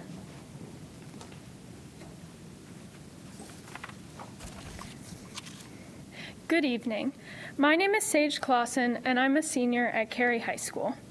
I have come here today as a student and as a concerned citizen to speak about the scourge of book banning and the threat that it poses students across the nation and in our own community.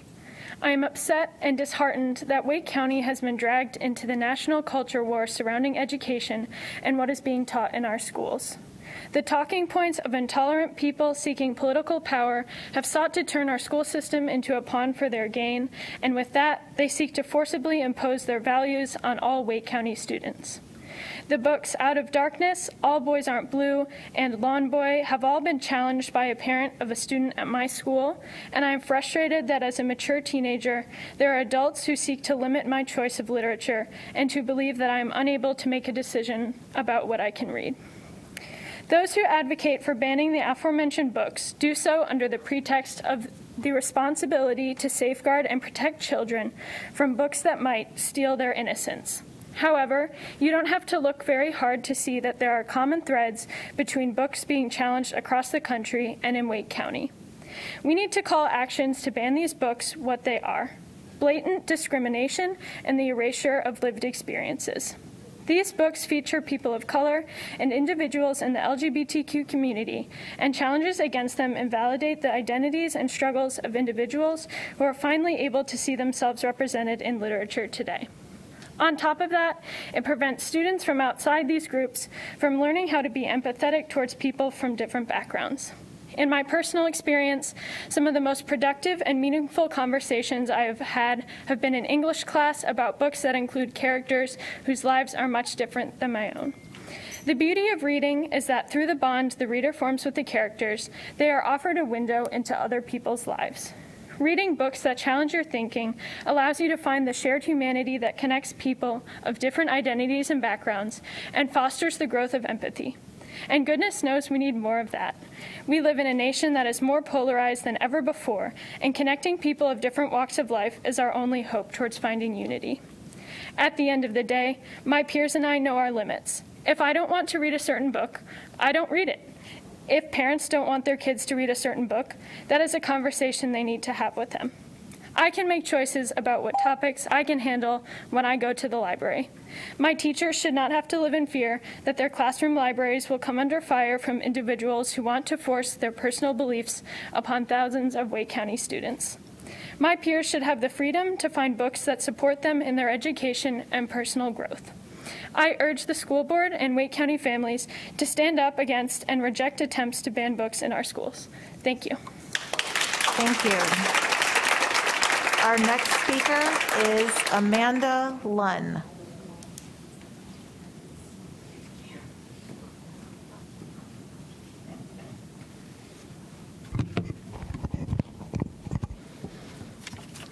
Mommy, I don't want to go to school. Don't make me go to school. Can I stay home with you today? That's my 10-year-old this morning. She's in the 4th grade. She has not had one normal school year. This year, her previous teacher has left to find another position. I'm a massage therapist, and quite regularly, I have teachers laying on my massage table, crying. They're at a crossroads where they can no longer financially or mentally afford to remain in the profession they absolutely adore. I say this not to blame any of you sitting before me today, but to shine a light on some of the real mental health realities that we have. I'm here to say that you're really not to be blamed. The world has been a little crazy lately. We've had a pandemic that shut down the entire world. We are now more politically divided than we have ever been. You are doing the best that you can with the knowledge that you have and the resources that have been given to your disposal. You take your time to listen to experts, to immerse yourselves in the various school systems, listen to the students and all the extracurriculars that I heard you speak about earlier tonight. You will open this up to members of the public like myself to share our opinions. Yet quite often you are subjected to negative, hate-filled rhetoric on the daily. Actually, right now, can I get a round of applause for these fine folks standing, allowing us to be here today? I appreciate you. I appreciate what you do for our students and keeping their best interest at heart. Now, to highlight the real problem, our North Carolina General Assembly has failed time and time again to fully fund our public school education. The last budget they passed, they left $6 billion in surplus, in addition to other reserves and our rainy day fund that is used for emergencies. That $6 billion could have put a nurse in every single school. That $6 billion could have added more school counselors to help with the mental health issues that our students and staff are facing. It could have given teachers more pay, better resources, more supplies, better benefits, and more support. All of these would improve the mental health of our students and our staff. So I ask all those in the room, as well as those watching on the live stream, to take note of the dates May 17th and November 8th. Those are our next elections. Please do your research and find candidates that will fully fund education. Thank you. Our next speaker is Cecilia Joyce. Cecilia Joyce.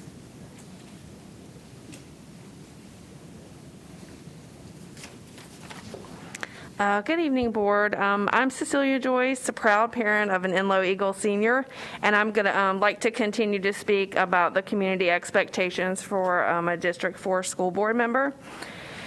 We want our next representative in District 4 to be accessible and a good communicator who is honest, authentic, empathetic, diplomatic listener. We want someone appointed who will prioritize communicating with school staff, parents, and students in District 4. We want a leader who is open to hearing our concerns and who will be responsive and transparent. We would like the Board Advisory Council BAC meetings to be ongoing or at least quarterly and hosted in different locations throughout the district.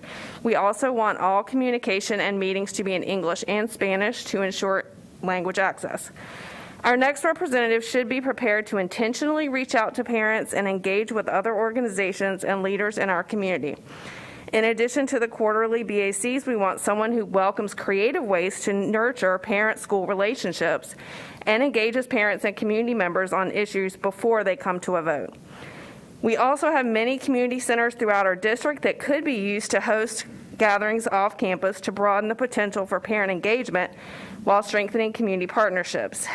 Some family members or residents may need the accessibility of an off-campus gathering space while they work with the school to build a more trusting and positive relationship. We want a representative who intentionally engages with our Latinx parents and students in District 4. Our next representative should be reflective of the historic racial community that makes up the district, while also having an understanding of the history of Wake County Public School System and its connection to this community. We value a candidate who has supported and advocated for public schools either as an educator or a parent. The conditions in which we all live have created many opportunities for division and polarization on topics that are important to student learning. We need a District 4 representative who can listen to community members, understand and acknowledge the problems or issues being brought to them, and become a partner in navigating those challenges. We need someone who is willing to be a champion for diversity, racial equity, and inclusion, because all of our schools face challenges related to those areas. Our next board representative should want to prioritize passing an equity policy for our district with community input and support as a way to address disparities in discipline and to ensure equitable access to gifted, honors, and college placement classes. We want our next representative to prioritize fully staffing the Office of Equity Affairs. Our next representative should also understand the need for racial equity training to be required in all parts of the school community, with an option for parents to have access to this training as well. Inequitable distribution of funds, instructional materials, and staff is a need that affects many of our schools and students. I think I'm going to have to stop there. Thank you all. Jocelyn Morgenstein.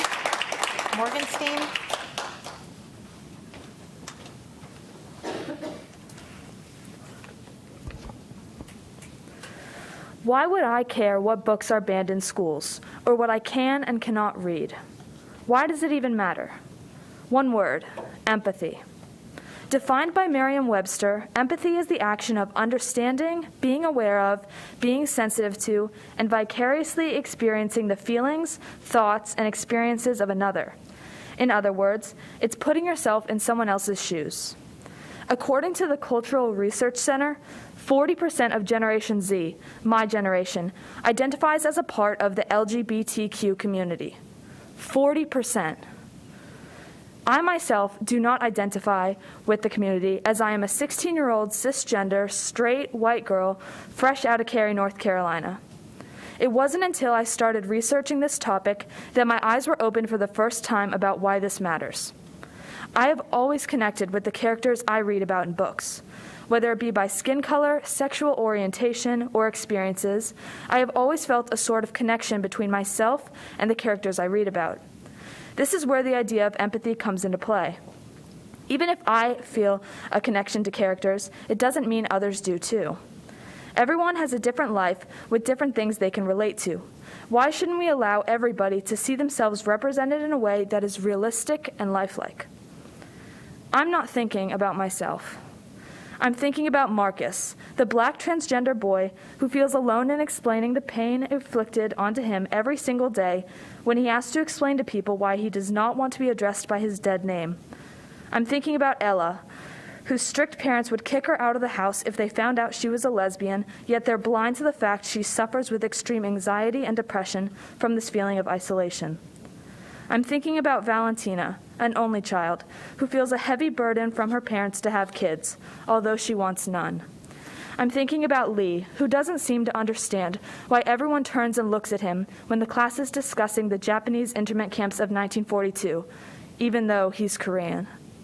I'm thinking about Aditya, whose parents don't have the money to buy her the book she wants for her upcoming 16th birthday, and the only place she can read it is at school. Tonight, I'm thinking about every silenced voice and unheard story that we will never know, and I hope you do too.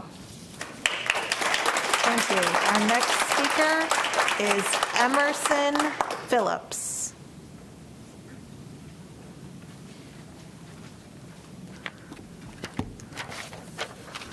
Hello, my name is Emerson Phillips, and I'm a senior at Cary High School.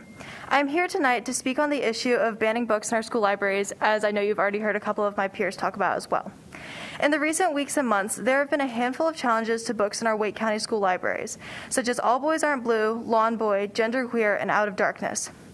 I am here tonight to speak to our school board members, of course, but also to speak to those watching at home. I'm speaking to parents, teachers, citizens, and fellow students. Over the past months, the student voices on issues that impact us directly have been few and far between. I am hoping to provide a small glimpse into the importance of books to myself and to many of my fellow classmates. Firstly, books give students a safe way to learn more about themselves. Many of the books being challenged are ones that tell the stories of queer people and people of color. Children and teenagers deserve to see themselves represented in books, to be taught that they are not in some way wrong and that they can do amazing things.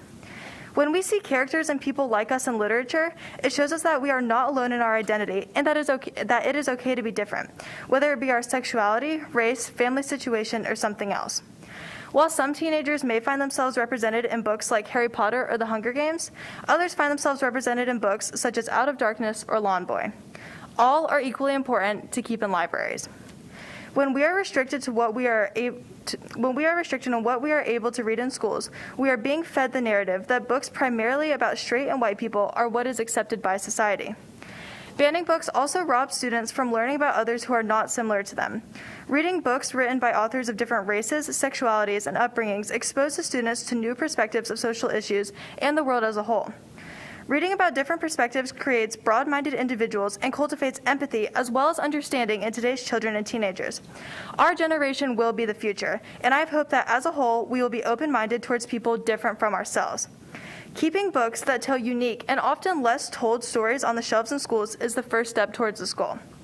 To parents, I understand wanting to have control over what your child reads, but please do not take away the opportunity for another student to find themselves represented in a story.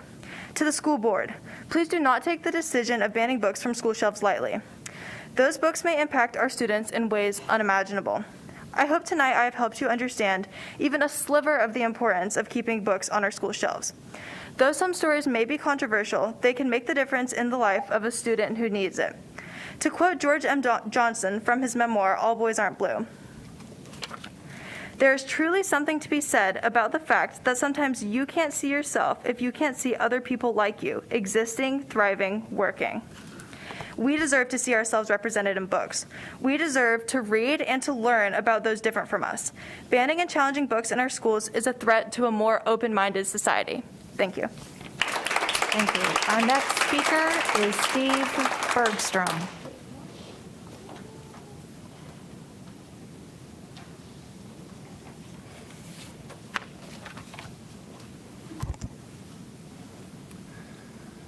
Good evening. As is typically the case, I end up scrapping my speech and just deciding to address some of the issues that have been brought up here today. Mr. Haggerty brought up that there's a lot of division in our community. The inability to engage in healthy debate is something that has been lost in our community as of late. And I think that needs to be brought back in. That's what parents are upset about, is that the board fails to listen to differing points of views. It is at the height of disregard for those you choose to represent them, that you shut them out, you ignore them, and you malign them. I don't agree that it's division in our community. I think it's diversity. And when this board votes 9-0 on almost every single issue, that shows a lack of diversity of thought and a lack of diversity of opinion across Wake County. That's what parents are upset about, that their views, that their opinions, that data, stats, we can give you all the data points that we want to. Mr. Martin here is concerned and doesn't understand the data right now. Well, maybe that's because all the mitigation efforts over 2 years don't actually work. What is working is the harm and ineffectiveness of mandates and shutdowns that have continued for 2 years. Today is National Self-Harm Awareness Day. In high school, among high school teens, suicide is the number 3 cause of death. In the pandemic, suicides jumped among teens over 99%. 1 in 5 high school teens contemplates seriously committing suicide. And what has this board done to address that, to address the concerns of concerned parents who are coming and saying, these are problems in our families. I have personally come to you and asked you to address these problems, and I have been ignored and maligned, along with many other parents who have simply asked to have their children's voices heard. There is a lack of diversity of thought.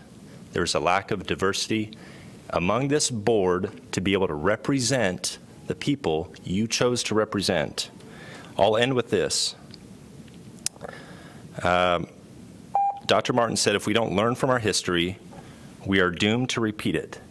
The history of this board over the last 2 years has been to malign anyone whose opinions and data don't support your views or don't support the political stance you're taking. I would ask you to rethink that. And if you don't, I think you'll come to the realization that the Wake County does not agree with you in November. Thank you. Our next speaker is Elizabeth Norval.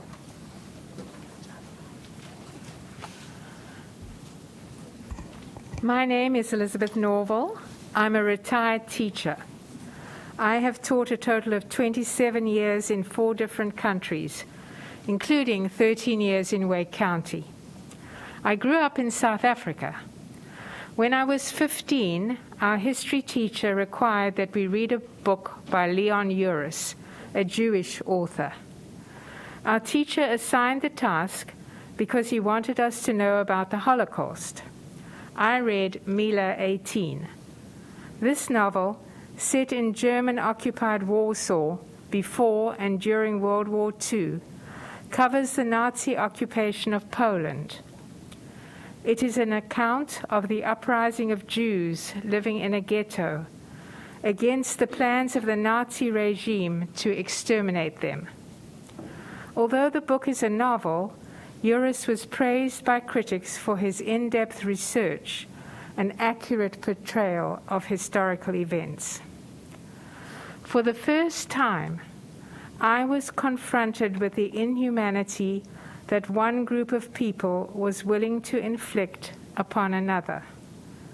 It was a very difficult book to read. I remember having to pause and take breaks because the atrocities committed against characters I had come to know and identify with were too hard to stomach. By assigning this book, my teacher opened up a new world to me. It is imperative that our young people receive the opportunity to empathize and identify with people unlike themselves. We need to allow them the dignity to make their own choices. The history of this country is full of examples of bravery and courage. I applaud this school board for standing firm against calls to remove books from our libraries, books that provide students with the opportunities to experience vicariously the lives of those who are different. Yes, this may cause discomfort, but we are not called to have comfortable, easy lives. We are called to be our best selves, to work for the good of others in our nation and in our world. When I lived in South Africa, I was so inspired by the example of the United States of America, the home of the free and the land of the brave. Let us guarantee our children the freedom to read what they choose. Let us be brave enough to embrace ideas and people outside our comfort zone. Thank you. Our next speaker Our next speaker is Tamitha Brown.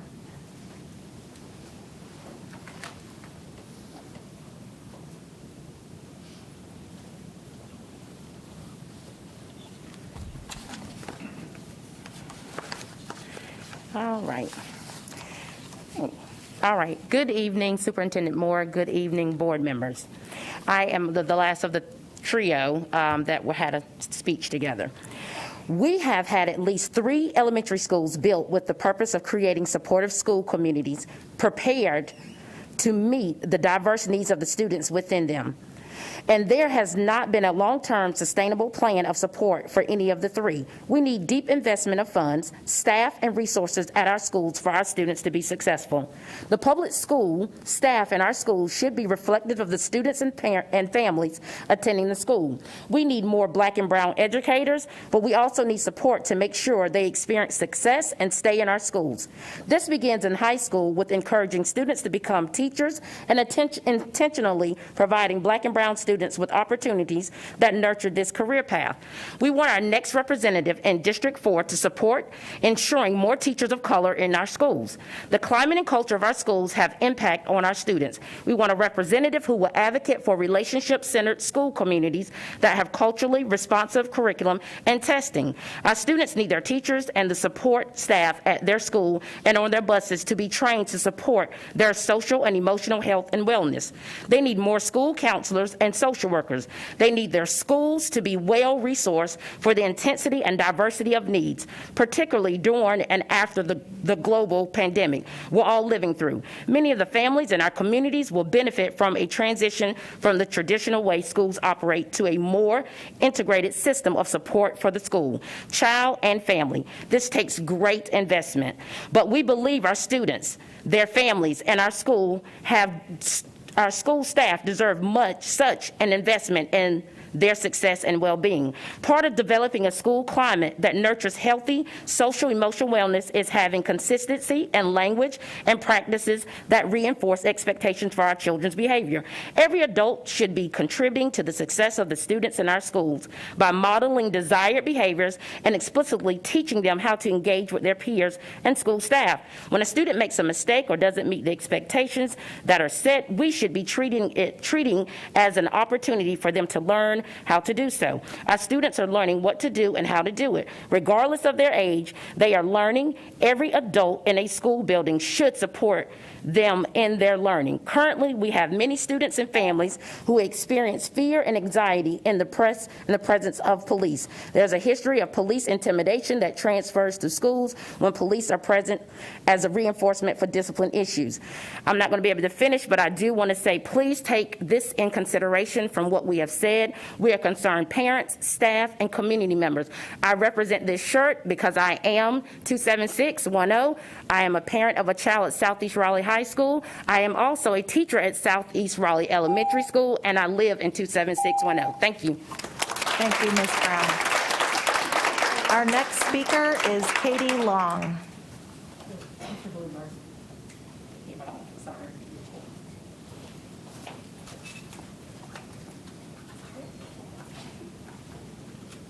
Katie Long.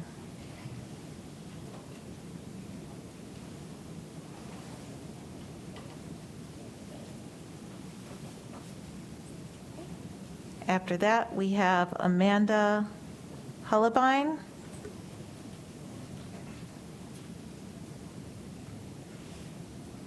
Amanda Hullabine. They put the pronunciation here for me. Yes. Oh, thank you. Okay, that concludes public comment. At this time, I will take a motion to accept our consent items. Motion to approve. Okay. Second. Thank you very much. Any discussion?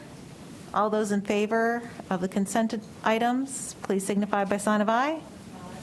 Any opposed, nay? All right. We move on to our first action item, which is with Adam Mitchell from Tharrington Smith and Blake Esselton from Map Figure Consulting to discuss the required redistricting of board election districts following the 2020 census and discussion and possible action related to the method of election for board members. So before we get started, just a quick preface. This is so that we can have an accurate number of voters or a representative number of voters in our districts. This is not student assignment. Thank you. Good evening, board members, Superintendent Moore. It's good to be back with you again this evening. My colleague Blake Esselstyn is here as well. I'm thinking of this as a conversation in 3 acts. We'll try to be brief, but I'm first going to brief you on the public engagement process and sessions that you asked us to undertake with your staff. We're then going to turn to the substance of the redistricting plans. We'll give you a very brief reminder and then open up the floor and welcome your discussion and consensus, if there is consensus to be had today. And then the final part, we will be talking about the method of election and see where we wind up on that and what we want to propose to the Wake County Board of Elections. So, as you know, at the February 1st work session, we presented 3 alternative redistricting plans to you, and after brief discussion, you asked us, along with your communications staff, who's been fantastic, by the way, to undertake a public engagement process. This is one that goes far beyond what the law requires. You wanted us to go out into the community, talk to people, hear from people, engage in conversations, and we did that via 2 in-person sessions, a virtual session, and a specially designed web landing page that brought together a bunch of information regarding redistricting and allowed for an online comment card or form. We had the 2 in-person sessions. The first was on Wednesday, February the 16th, 6:30 p.m. at Crossroads 3. We had paper comment cards there, a QR code that would allow an attendee to submit a comment via the website. We had fantastic Spanish translators there. Unfortunately, there were no attendees. Dr. Martin did come, and he said that we did not need to give the presentation just for him since he had heard it already. The second session was Tuesday, February 22nd, 6:30 p.m. at the Media Center at Southeast Raleigh High School. The same setup. There was 1 attendee. We did provide our overview presentation and did have a conversation with that attendee. She was new to the area, and I think she was interested in learning about the district in general and had some general questions about redistricting. I would not say that there was any direct feedback about the plans, but a nice and interesting conversation. The virtual session was held on Wednesday, February 23rd, 6:30 p.m. Blake and I were present. There were 4 board members present. Ms. Kushner was present for a brief period of time, but very graciously dropped off the call so that there wouldn't be any quorum questions. There were 9 attendees on the virtual forum, so we got a nice turnout. We provided our overview and then engaged in a question and answer session. And of the 9 participants, 2 individuals asked questions and 1 made a comment, and I'll go through those in just a minute. As I mentioned, there was a specially designed web landing page. We received 2 comments from the page, and I included those in your materials. I'm not going to read them. They're rather lengthy. We received 1 comment by email via a board member who forwarded it on to us. And the questions, and these were from the virtual session. As I mentioned, one person just asked general questions. 1 virtual attendee had missed the early part of our conversation, and so she asked us to review again the criteria that were used in creating the plans. And then 1 attendee asked several questions, including about racially polarized voting, minority opportunity districts, and prison gerrymandering, and we engaged in conversation and responded to those questions. That same individual made a request, which was that the home precincts of incumbents be shown on the interactive map. This relates to the issue of double bunking or incumbency protection, and this individual didn't have any objection to that, but what she said is that viewing the home precincts would allow her or others to judge how much of a factor it was. And as you all know, I presented that request to you. Everyone consented, and as of yesterday, I believe Blake added that layer to the interactive map. So if you go on there now, you can click on a layer and it will show the precinct that each of you lives in. So I think it was a fantastic effort. I wish we would have gotten more turnout, but it was not from a lack of effort. I know that staff pushed out information to community organizations, Chamber of Commerce's interest groups, et cetera, et cetera. So there was a real effort to engage with the community, and we certainly enjoyed the conversations we had. Wish that there would have been more, but that was the process. So I'll pause there and see if there are any questions on the public engagement sessions before we transition into the plans.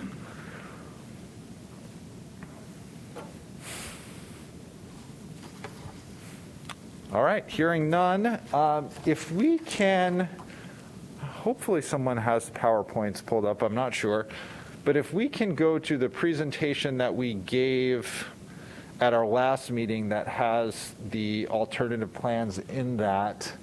Blake's going to spend a few minutes, and then I'll come back up and we can talk about next steps. And if we can't pull it up, that's fine as well. We can certainly do it without it. Adam, do you know if that presentation that you're talking about was loaded again for this meeting? Yes, it was. It is. Okay. It's in Assembly. Okay. It's the second one. And the slides. Yeah, the second one down. Just want to make sure everybody knows. I think that might be, if it is possible to get those up, I think slides, starting at slide 31 would be ideal. But I just wanted, I think pretty much all the board members attended one of the meetings, so they saw a review presentation very similar to the one we gave on February 1st, sort of an abbreviated version. So I'm not going to spend a lot of time on this. I just wanted to essentially provide a reminder that there are three plans. They're all different. And if I were to give a very nutshell capsule of each one, I would say that option A has the simplest changes. So if there was a plan that kind of minimized the disruption, that would be option A. And there was a significant focus in that option on balancing high schools and the area superintendents. Option B is similar in that it's only marginal changes, and looking at high schools and area superintendents was a priority for that one, although it was achieved in a different way. I think that option B achieved a little more success with the attendance areas and the goals of reducing the splits in those. Option C clearly has the most change, but if you look at the stats, the tables that were included in the slides, it does perform better on the area superintendents and the high schools in terms of balance, but it does so at the expense of changing the shapes more significantly. Unless folks have questions or wanted to look at something specific on one of the slides, I'm happy to turn it back over to Adam.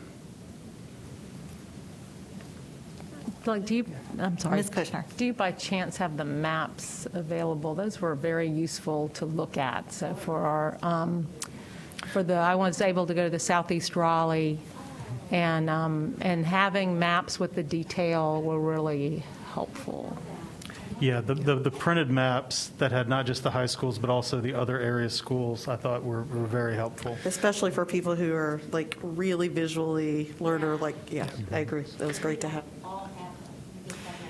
Yeah, they were just at the meetings. I mean, in the interactive maps online, you can get to that detail, but for me, just seeing the big picture was very helpful. I was going to say, if we can make them available, we'd be happy to put them up either in here so that folks can take a look at them, or the board conference room, or someplace. That would be great. Yeah. I do know they're available as PDFs, that staff gave us the opportunity to review them before they got printed. So who are the big ones that you're talking about? Tim has them. All right, Tim, I hope you're listening. You need to put them up. Thank Thanks. you.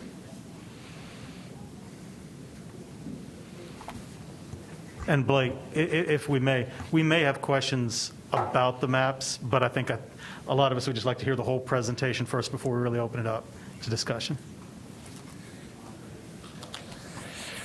Well, I do think we are about there at the point of opening it up for discussion. We've talked about redistricting, what it is, the legal principles. We've talked about the criteria. You've given us guidance on those criteria. We've presented you with 3 plans. We've taken those 3 plans out into the community and had conversations and engaged in feedback. And so I think now things do come back to you as a board, and it is the time, I would say, to discuss and debate and ask questions.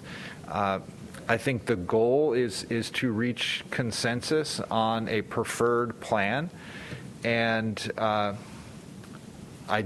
when that happens is up to you. It could happen tonight, or if you need more time, you need more time. But I think that the goal is to reach consensus, and then to direct us to prepare the resolution and other documents needed, and then we bring that back to you at your subsequent meeting for a final vote.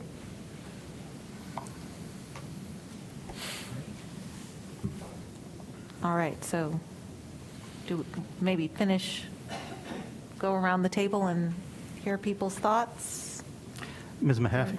Yeah, go ahead. Thank you, Chair Mahaffey. If I could, one thing I'd suggest is we have the 3 maps, which seem like a great jumping off point. And so I know as you've talked to people about the maps, or as you've looked at the maps at yourselves, you might have questions about individual areas or things like that. But I think one thing that might be helpful is if we can start with the maps and maybe go around the table and just sort of see, do you have a preference between the 3 options? Do you favor one over the other? Maybe if we can then find sort of a base map, if there is one, that maybe we all agree on, then if we have individual questions or specific recommended changes, then they're changes to a specific map and not either the original districts or something general. I just think it might be easier to sort of track proposed changes if we could do it from one jumping off point. All right. I think I saw some heads nodding with that, so let's go around the table. Ms. Carter, why don't you kick us off?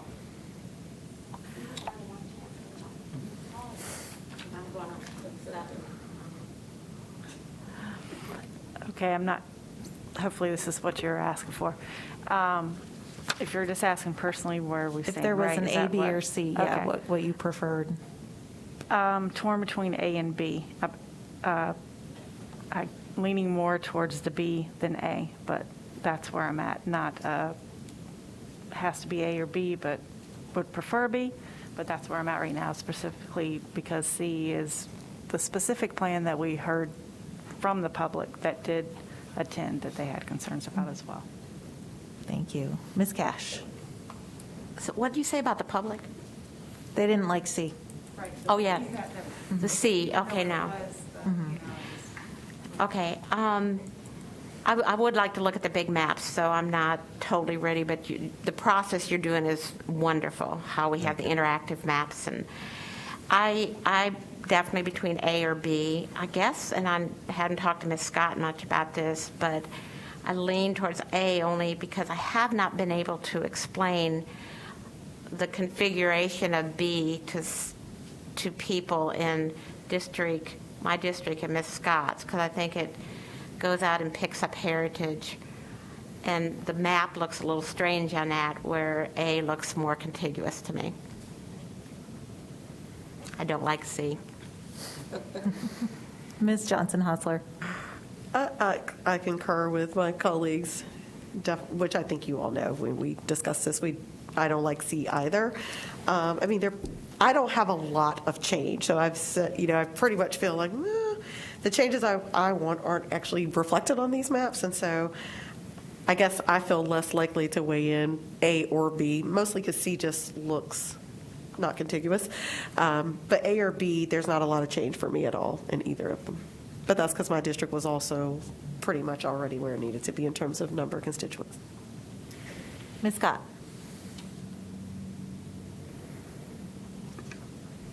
Sorry.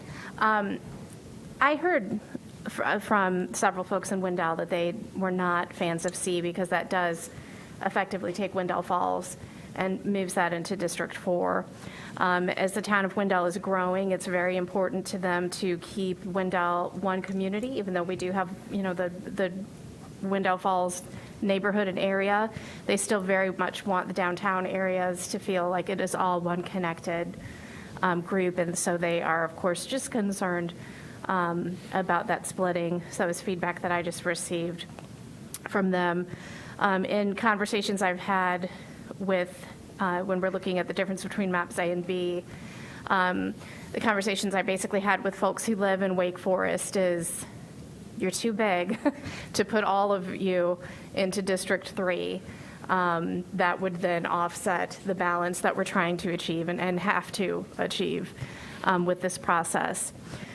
And what I explained to them, the difference between A and B, although you're absolutely right, it looks strange, is that the Heritage Campus, the elementary school, the middle school, and the high school would be moved. And since they're considered a campus, even though they're just around the corner from each other, that it would be about keeping that campus together. If we have to lose some of Wake Forest to even things out in the Map B process, that seemed to make the most sense.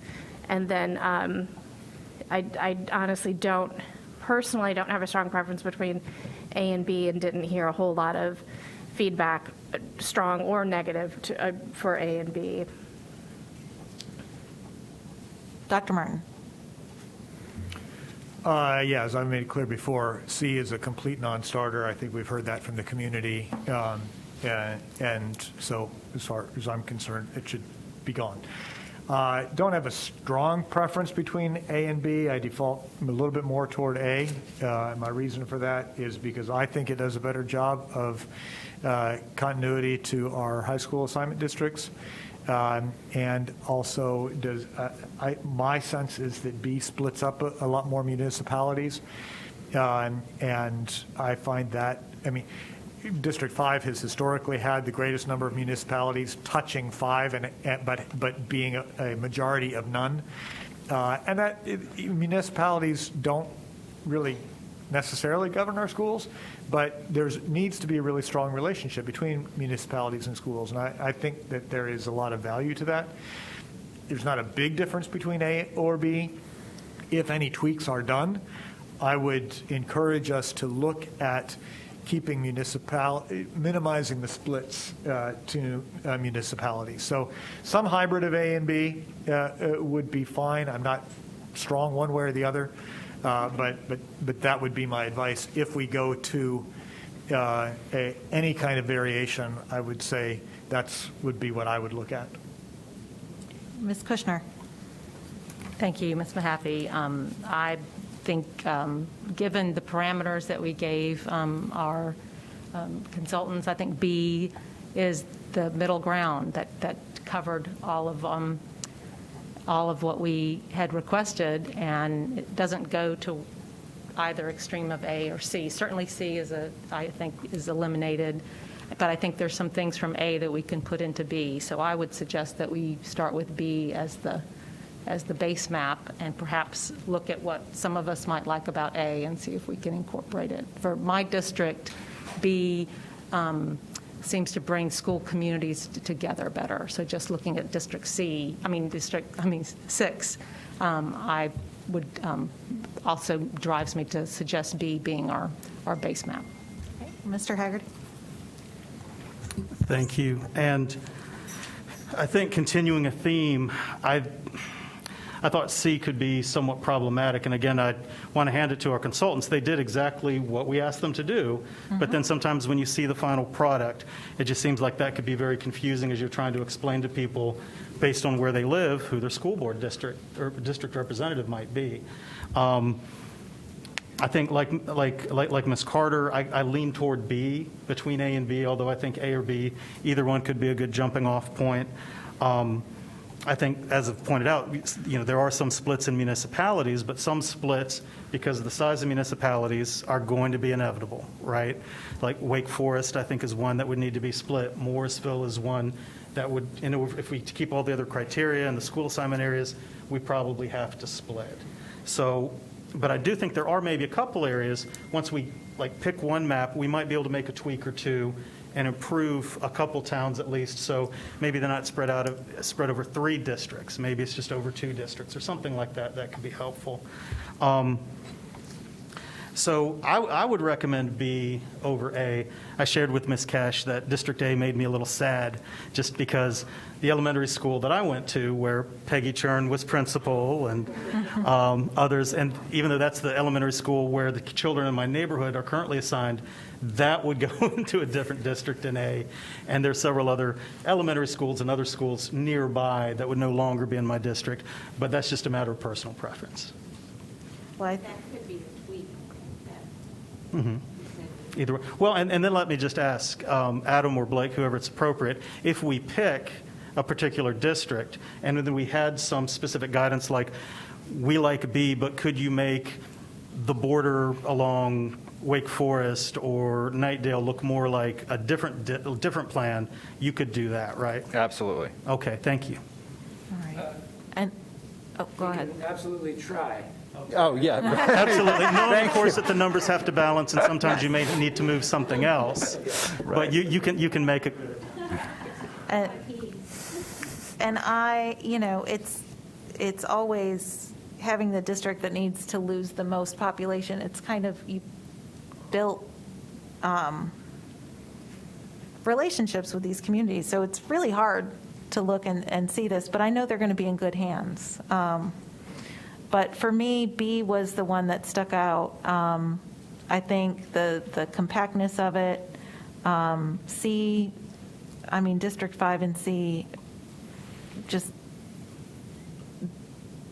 kind of made the whole thing not work. But with A, I thought it was strange that I had to shrink, but then I was picking up a precinct that is not in my current district. So it seemed strange to shrink, but also to grow, and so I gravitate towards B. Well, Ms. Mahaffey, I was keeping a tally sheet, and kind of based on the comments, I think I'd like to propose that maybe we consider Plan B as our base map, and then from there, if anyone has individual suggestions for changes, we recommend changes to Plan B, and that way we're all looking at the same map and have one common point of reference. Ms. Cash. I'm still looking at, I would be fine with that. I was trying to figure out the student assignment plan of feeder schools that are going on right now, because we do have some complications with Wake Forest and North Raleigh that tend to overlap on feeder schools. And I don't have a preference one way, A or B. I just want to be sure we weren't breaking up feeder schools in a district too much. And I think it's because I don't really know where we landed on our last student assignment plan with feeder schools. So I think I'd like to talk to student assignment a little bit to see if there's any overlapping, and Ms. Scott may know better than I do on that. What specifically for? Well, like when the Wakefields and the Wake Forest patterns were intersecting, I didn't know if the Wake Forest High School was taking feeder patterns out of Wakefield. No, I think we put them. You think we fixed all that? Wakefield, I believe so. That most of that had been. I guess we can change reassignment addressed. too, but and then no, I don't want to do that. calendar option had also been something that had been moved, to North Raleigh schools. Okay. Well, I'll just ask that with student assignment to be sure there's nothing I had. Yes. Anyhow, that's fine. Whatever you decide. Okay. And Madam Chair, if I can just make a couple other points. You all know this, but I just want to make sure it's clear in the record that, one, neither Blake nor I had any individual conversations with any of you about the substance of the redistricting plans, and two, we did not look at any election or partisan data in preparing the plans. Thank you. Well, if I may, Ms. Mahaffey, just to start suggesting a few other things. I know, Ms. Cash, you had some preferences for Plan A up around Wake Forest. If we look up there, the differences between Plan A and B, and Ms. Scott, this affects you directly as well. Would you all prefer to have more of those Wake Forest precincts together in the same district, I guess, with the high school, or would you prefer to have, I guess, would you like to have those districts sort of match the assignment areas better, maybe reflect more of A than B?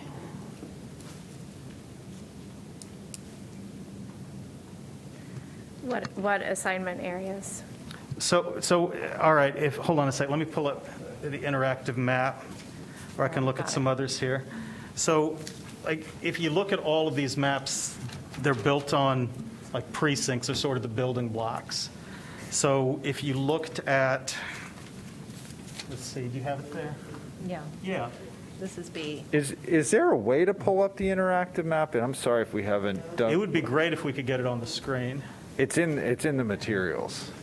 Or no, It that's has the not high true. It's not in the school. materials, but The extra material one, I think, for me, Yeah. is useful because that one has it overlaid on the high school districts. Mm-hmm. I'm sorry, has it overlaid on top of the high school districts and the municipalities. So that's where, for the Wake Forest area. Right, I was just making sure, if you were talking about high school assignment districts, or were you talking about elementary? I think when you start to go into elementary. Yeah. Okay. I think high school, just because it's so broad compared to. And we can't lose sight of the fact this is driven by voters and precincts, and there are election districts. And I do think it helps to look toward the school communities, and there's examples of that. For example, having in 2010, when they moved Broughton into District 6, it made a lot of sense to have it out of District 5. So that's just one example. And so I think looking at high school communities is useful, but let's not get too driven by it. Yeah, I'm probably more likely to look at communities of schools than probably somebody that's been in politics longer than I, and look at the bigger picture. You've been in politics longer than me. Well, but I've never been politically involved in the whole business of the district, so thank you. I do think it's Ms. Scott. Maybe Ms. Scott has more of an input on this, because you're going to be losing one high school either way, and it'll either be the Wake Forest High School or the Heritage High School. And so I don't have a preference. I just looked at the B map and thought it looked a little strange, dipping out and picking up Heritage. But it makes sense, because that's what we're trying to do with this map. We're trying to do the right thing with redistricting. So again, I am fine either way. I'm fine either way. Just to kind of highlight where we are, the board's looking at Plan B as your base and seeing if you're going to recommend to the consultants any tweaks or changes that the consensus of the board would ask that to be the case. Right. So for example, what you could do, and I had to pull up the map, I know it's coming up here, and then maybe we could look at it. Those two precincts in Plan B, the two building blocks that go for right now in Plan B from District 3 up to Heritage, I think that's going to be 1912 and 1920. They sort of form that arm that sticks out, or the thumb on a glove, or whatever imagery you want to use. If those went back to 1, like they are in Plan A, then the precincts just north of there in Wake Forest, I think that's 03, 05, 1903, 1905, 1911, maybe they go to 3 from 1, and you'd have to check to see if things balanced. But that would give you a nice, clear line and give people good, recognizable landmarks for where the district is, instead of, sometimes it curves around here, it curves around there. People would know if you were, let's see, what is that road?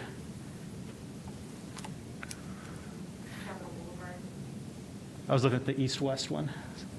Sorry. If you're north of 98, you're in District 1. If you're south of 98, over here you'd be in District 3, and then if you're south of 98, you'd be in District 1, instead of, sort of a more abstract description. When will those big maps be up? We can go with B, and I can look at a big map, and I'll be fine, I'm sure. Tomorrow? Is that They what- just want the large paper Yeah. maps. Yeah, I mean, are they in a Yes. closet here, or do we have access to them, or can we get a PDF, or, okay. Okay. Yeah, I'm maybe making this bigger, and if it's not, if We it's not don't need maps. They've arrived. The maps have arrived.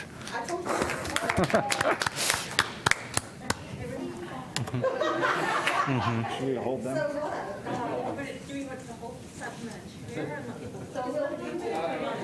Just put A and B on a chair, and we will, yeah, we'll come walk around. We don't need C.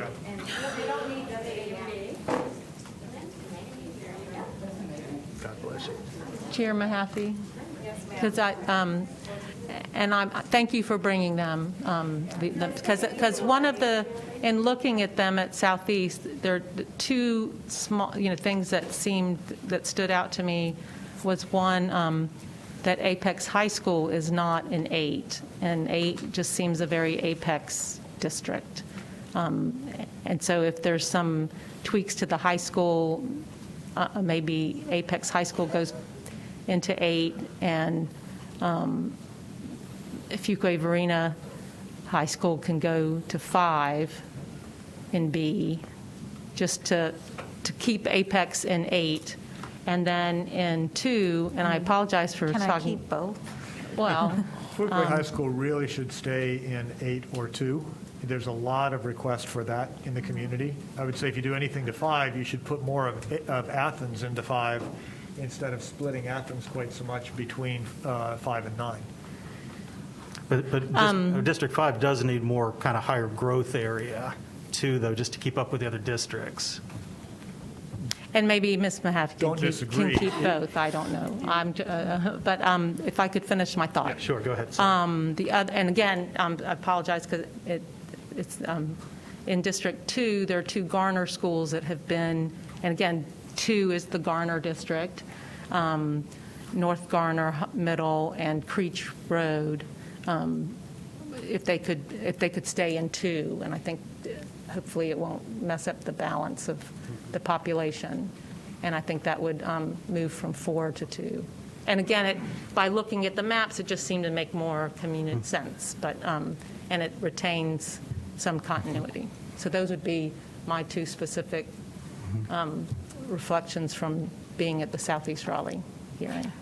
And Ms. Kushner, if I may, just to add to that, I saw kind of that same thing with splitting Garner and that Garner precinct. One of the things the consultants identified in one of their maps, I will say one good thing about C, right, is that there were some other cases where some split municipalities, the split was reduced. And so if you wanted to make that reduction to kind of reduce the split of Garner, you could potentially, I don't want to speak for Ms. Johnson-Hostler, who knows her district better than I do, but over on the other side of the district, you have a precinct that includes part of Knightdale, where Knightdale is split between 1, 4, and 2. And perhaps if that one went to 4, you would keep Knightdale and Knightdale instead of splitting Garner there between 4 and 2. I think that would balance things, and Knightdale had been in 4, had started, I know it was in 1 but part of it was in 1 as well, but it has been in 4. And I think it's the other thing about B is that the Riverbend schools, although, I mean, I love them, and I hate that they are more connected to Wake Forest and the North Raleigh area than to just the District 6, where it was more central. So Riverbend, but they are in B in either 1 or 3, I can't remember. So I'm reinforcing that doesn't need to change. Because Riverbend is moving in, you're saying moving out of your district to where? 4. District, your. Oh, I'm sorry, to 4, sorry. From 6 to 4? I was just thinking in terms of keeping track, that if we went board member at a time with suggested tweaks and then see whether there's consensus around the consultants trying to make that happen, of the numbers, and then go so that we can keep track, because there's, just a lot of different suggested changes, and everybody's given input, which is great, but I think it'd be really helpful to see if the board sort of supports that tweak, and if the majority, sort of supports it, then that the consultants and Adam would have direction, let's try to change B to make that happen. Would just be one suggestion. That's great, because then I can just agree with Mr. Haggerty and Ms. Kushner, and 2 is done. Well, I think that's okay, but I'm not sure I'm going to understand when they start saying taking this and this and this. Well, if I could kind of synthesize what Mr. Blumberg was suggesting, but not invalidate anything that Ms. Kushner has said, I heard maybe 4 specific areas. And then what I'd propose, if Chair Mahaffey would be amenable to it, is we've talked about maybe some changes around Wake Forest between 1 and 3. We've talked about maybe some changes around Apex. There was some change, and it was debated about the area around Fuquay High School. And then we've talked about those 2 District 2 changes to reduce some of the splits. If you follow Mr. Blumberg's suggestion and just let anybody bring up any other changes they have, then maybe if we could take a brief, like 5 or 10-minute recess and let folks look at the maps and some of those feeder patterns, it might help inform their decisions. And then we could come back and then just consider what the board thinks of each specific suggestion. And then that way we would have clear guidance for the consultants. Ms. Cash. I don't know. I mean, that's a lot of different changes to look at tonight. Yeah. And I'm trying to, it's important for me to look at the maps and understand them. I'm not sure the changes around Wake Forest, if we keep the heritage in 3, then probably the Wake Forest. I don't know. I can look at it again. Now these new changes, I do want to look at the map again, but I don't know if I want to look at it and make those decisions tonight. But you guys know your districts, I guess. Well, our vote is, we're providing direction tonight. Our vote is either the 15th or potentially a special called board meeting in order to do that. So we do have, we are going to be revisiting this. But I think, if we want to take 5 minutes and just look, and then we'll just come back. We heard a lot of proposed changes, and then we can process and take a look and come right back and discuss. So let's do that. Okay. There'd be really negative pushback. There'd be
what you got on A, does this just become right here, and then this part's in here, and then these parts in here is just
All right, let's get back to it.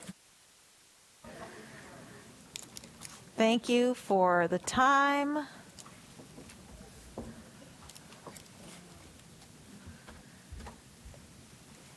All right, so we are going to round robin again. We'll go in the same order. And if there are no changes to your previous thoughts, then that's okay. Just let us know. Ms. Carter. You want me to speak to all 9 districts or just my district? I want to clarify on that first. Let's go with your district or Okay. both. Yeah, we'll go with both, but specifically District 9 for you. Okay, Yeah. I want to clarify for you. So for me, I support how District 9 looks in option B. I know there's the concern about Apex High, but I also know we were looking up there and talking about the possible impact then on how then they would balance that if that was just because of the number-wise where District 9 sits. But, I'll defer as well to you, Chair Mahaffey, on that. But that's my 2 cents. And then we were looking at, and for others in the other districts, I personally would defer if you have a preference and it's your district. I mean, that's where I stand on that, because I look at it and there are some things that look a little strange, but when we were up here talking, there were some explanations being given about the number and the balance, and then possible how there's another community that's connected to that kind of thing. So I don't know if that's helpful or not, but that's where I'm at. It Okay. is. Ms. Cash. Yeah, I don't totally care between A and B. I think B, Heather and I spoke about some things that made sense, that B might be better, and maybe there's a little part above in B that we might want to move around. I think Heather and I should talk a little more and break it off of B.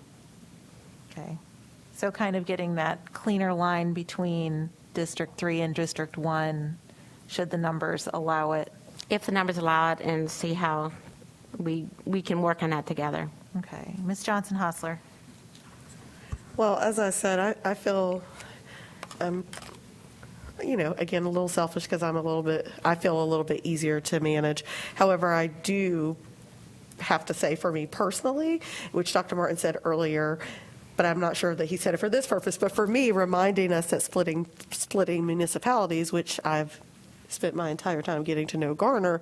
So, of course, the recommendation that both Mr. Mahaffey and Ms. Kushner made to move 16, which is mostly Creech Road, which is currently the split precinct, but it's also, one half of Creech Road is Garner, and literally the other back half is Raleigh. So if I had to make a change, I would do that because it would allow me to have all of the municipality of Garner, which could actually happen in A or B, depending on which one my colleagues like the best for their districts. Okay, Ms. Scott?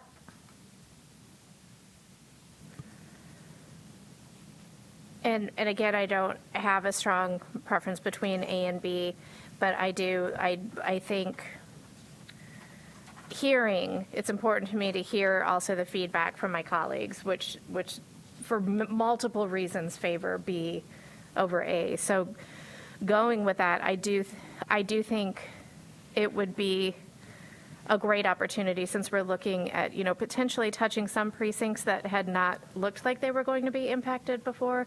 If we have the opportunity to ask for potential changes to be made to make things look a little more clear, then that would give Ms. Cash and I plus, and that's a legacy that I would love to pass on to the future. So if anything, I would minimize the Apex Holly Springs and increase the Athens connection. That said, I would not drastically change, because I think that could cause more disruption. Ms. Kushner. I would again say that I think B would be the great base map, and given the whatever, if any, changes Ms. Scott and Ms. Cash want to make, and Ms. Johnson-Hostler, I think that would be ideal. Mr. Haggerty. Again, I like Plan B. I don't have any changes or anything to recommend to District 7 in terms of how it's drawn. I do think we can reduce the splitting of some municipalities in some areas like we talked about in District 2. So I'd lend my voice and my endorsement to that and, any changes or map we bring up. I'm not going to tell anybody else what I think they should do in their districts. Again, I think there's some changes you could make to make some of the lines a little more clear, but I'm not going to fight you on it if you don't want to do it. So, thank you. And then, again, my preference is B. I'm sad to lose Apex High School, but I also know that I have to lose a lot in my district. And I would be sad to lose any high school. So if it would be possible, great. And if it's not possible, I fully understand. And, I'll still find ways to connect with the Cougar community. Right, Ms. Carter? You'll still let me come? Yeah. All right. So, but thank you all for this. I know this is a 10-year process. We've seen how our communities can grow over the years, and certainly we have heard some feedback from the community, whether formal or informal, and we do have to discuss the method of election. Yes.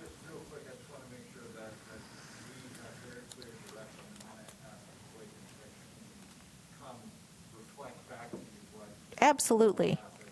That we get it right. And obviously, as you all have recognized, every change can have a cascading effect. Doesn't always happen. And what we will do is we'll reach consensus on what you're asking us to look at.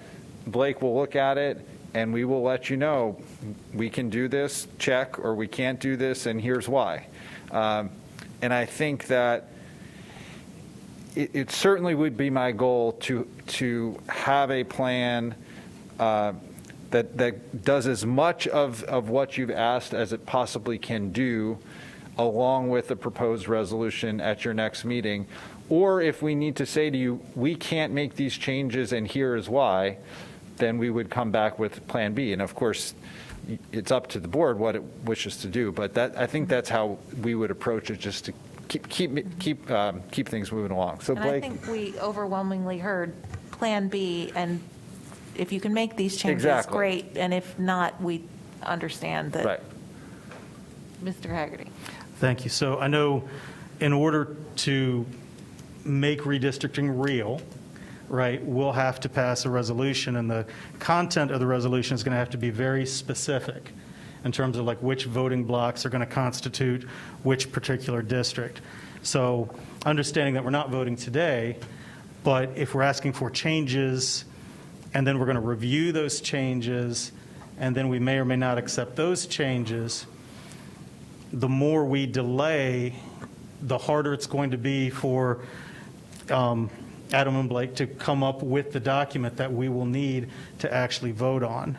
So if, understanding that I've heard, you would like more time to look at some of these, I would like to put the idea forth that we come back a week from now on March the 8th for a special meeting just on redistricting, so that we can hear if that timeline will work for the consultants, what that final plan might look like, so that we could have a final vote on the 15th, rather than looking at something on the 15th and maybe liking it, maybe not liking it, and then pushing that vote in towards April. We're the last local government, I think, in Wake County to adopt a redistricting plan.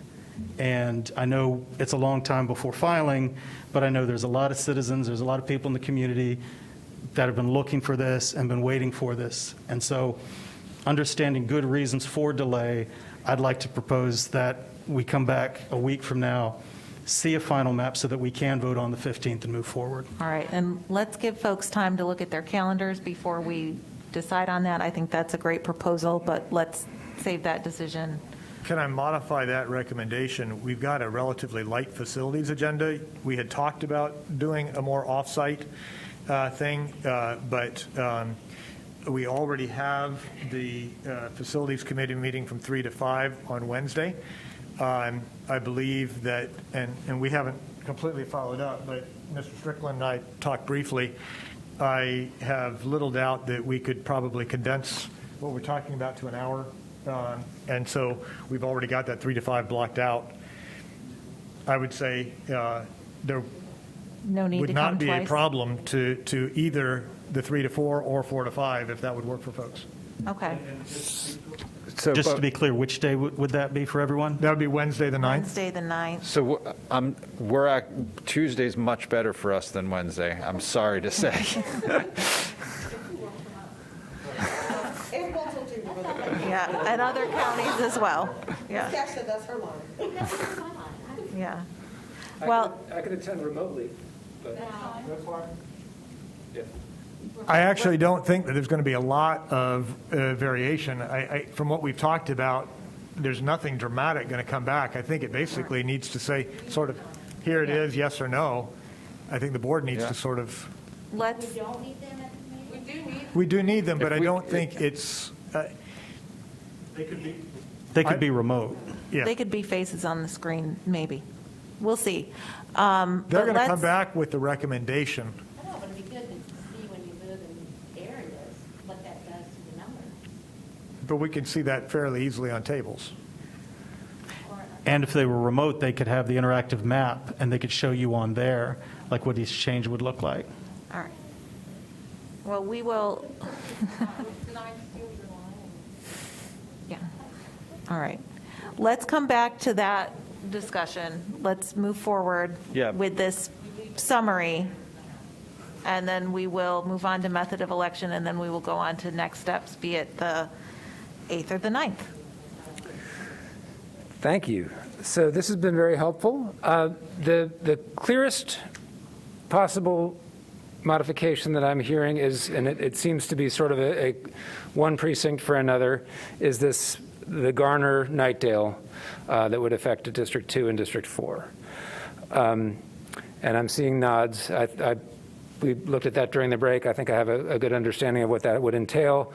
As we've said, one of those was a divided precinct, one is an entire precinct, so the populations may not line up, but I understand that one. As far as between Districts 3 and Districts 1, am I understanding that Board Member Scott and Board Member Cash would want to confer and propose something, and the rest of the board is okay with letting them make a proposal? And then I would get that in writing or something? Is that, I'm seeing nodding heads, but I haven't received, as I've understood, there's not a clear, okay, but the board is okay with the representatives of those two districts Yes. requesting something if they decide to do so? Okay. That would be shared with the whole board, and obviously in enough time so that you can incorporate it. How much time would you need to be able to incorporate it if a meeting was going to happen next, either Tuesday or Wednesday? Can you give us 2 days? I think 2 days would be fine. I will not be able to work on this until Thursday or Friday. So, and I imagine the materials are going to be due on Friday, so I will make a point of, it shouldn't take long.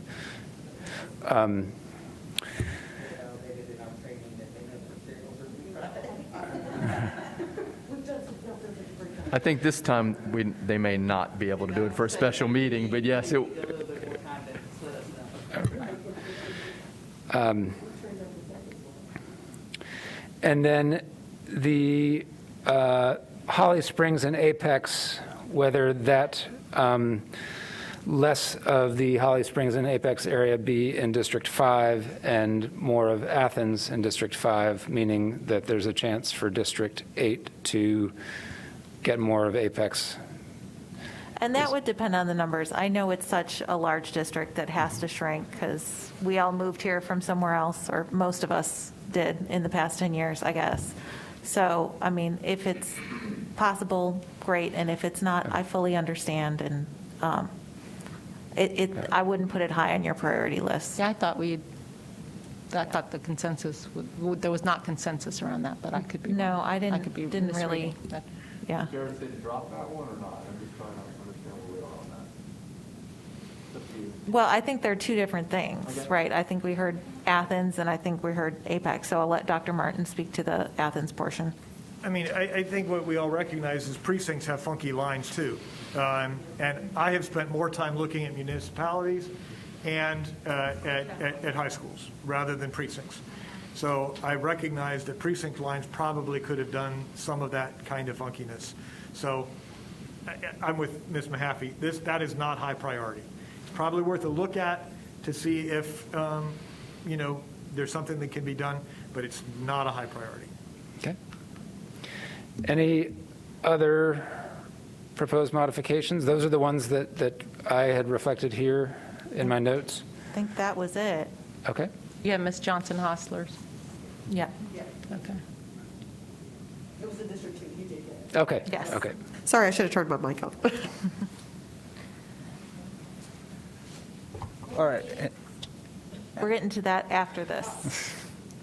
And I would just say, Ms. Scott and Ms. Cash, if you can get your written request to the superintendent and Ms. Allen by email, and then they can send that to us and copy the rest of the board. What's that? You said by when?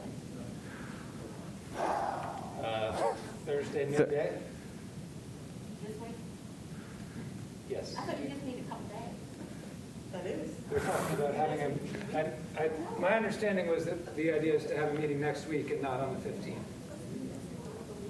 If we're aiming for the 15th. No, I think we're aiming for the 8th or the 9th. If we get those maps on the 8th or the 9th, and then, I Right. think bring us back map B, and then the map B plus or B 2.0, and then we'll decide from there. But I think we need to adopt something then, and we need to get something to the Board of Elections sooner rather than later, the 15th being the absolute latest date. We'll have it back by Friday morning. Are we good? Yep. All right, Julie, if we can get the method of election revised presentation up.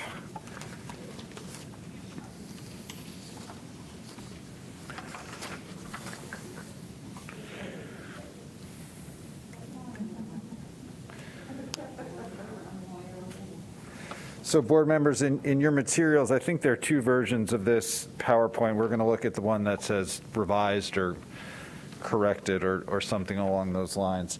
And so, so this is a separate but related topic, and it's about how the board is elected, the system or the method of election. If we can just go ahead to the next slide, which is the timeline.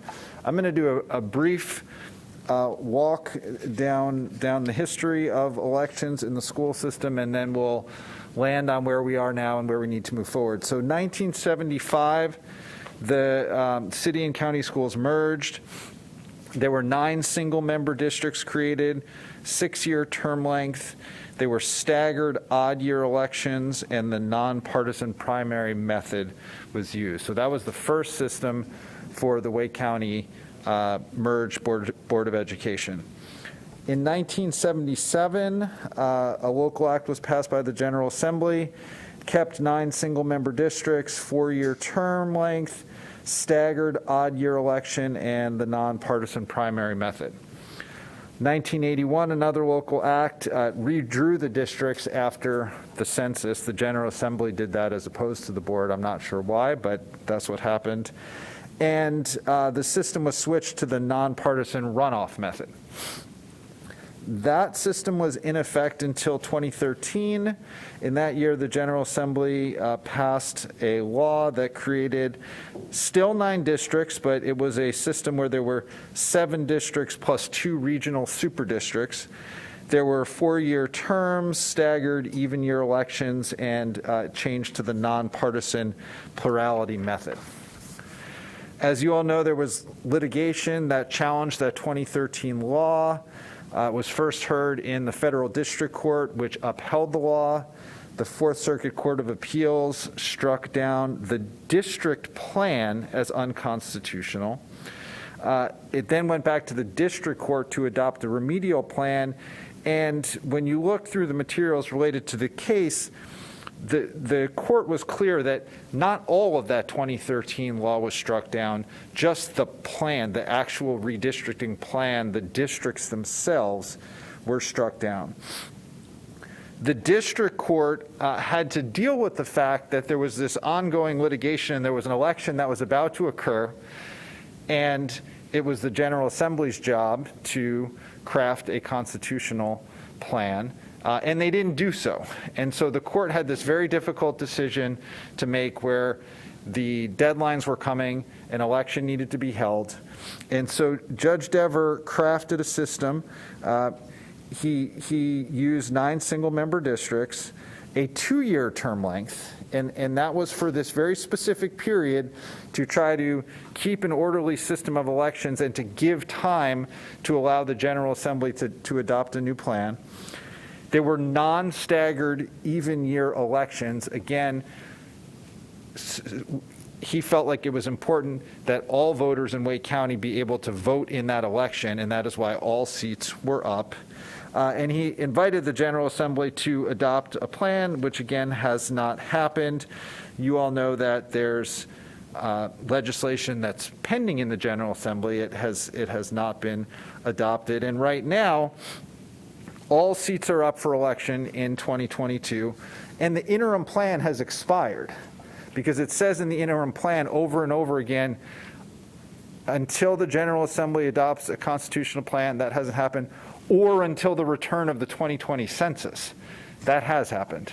And so that creates this environment where it's not clear what governs. But we are going to walk through this systematically and give our best analysis as to what the law says, and to invite or suggest that you, as the board, not decide, because you don't have the authority to decide, but to make a suggestion or a proposal to the Board of Elections saying, this is what we believe the law says, this is why, and then it's up to you, Board of Elections, to run the elections. So if we can move to the key legal principles slide, and I've hinted at this already, you do have the authority to redraw your districts. That's what we've been doing. You don't need approval from anyone else to do that. But you don't have independent authority to determine your method of elections. We're in uncharted waters because of the reasons I just discussed, and we're going to give our best interpretation based on the statutes and the cases. And our starting point is Session Law 2013-110, which was struck down, but only in part. And so what we're trying to do is parse out which portions of that law remain in effect, but leaving the rest, the part that is struck down, to the side, which again is the districts or the districting plan itself. All right, if we can move to the next slide.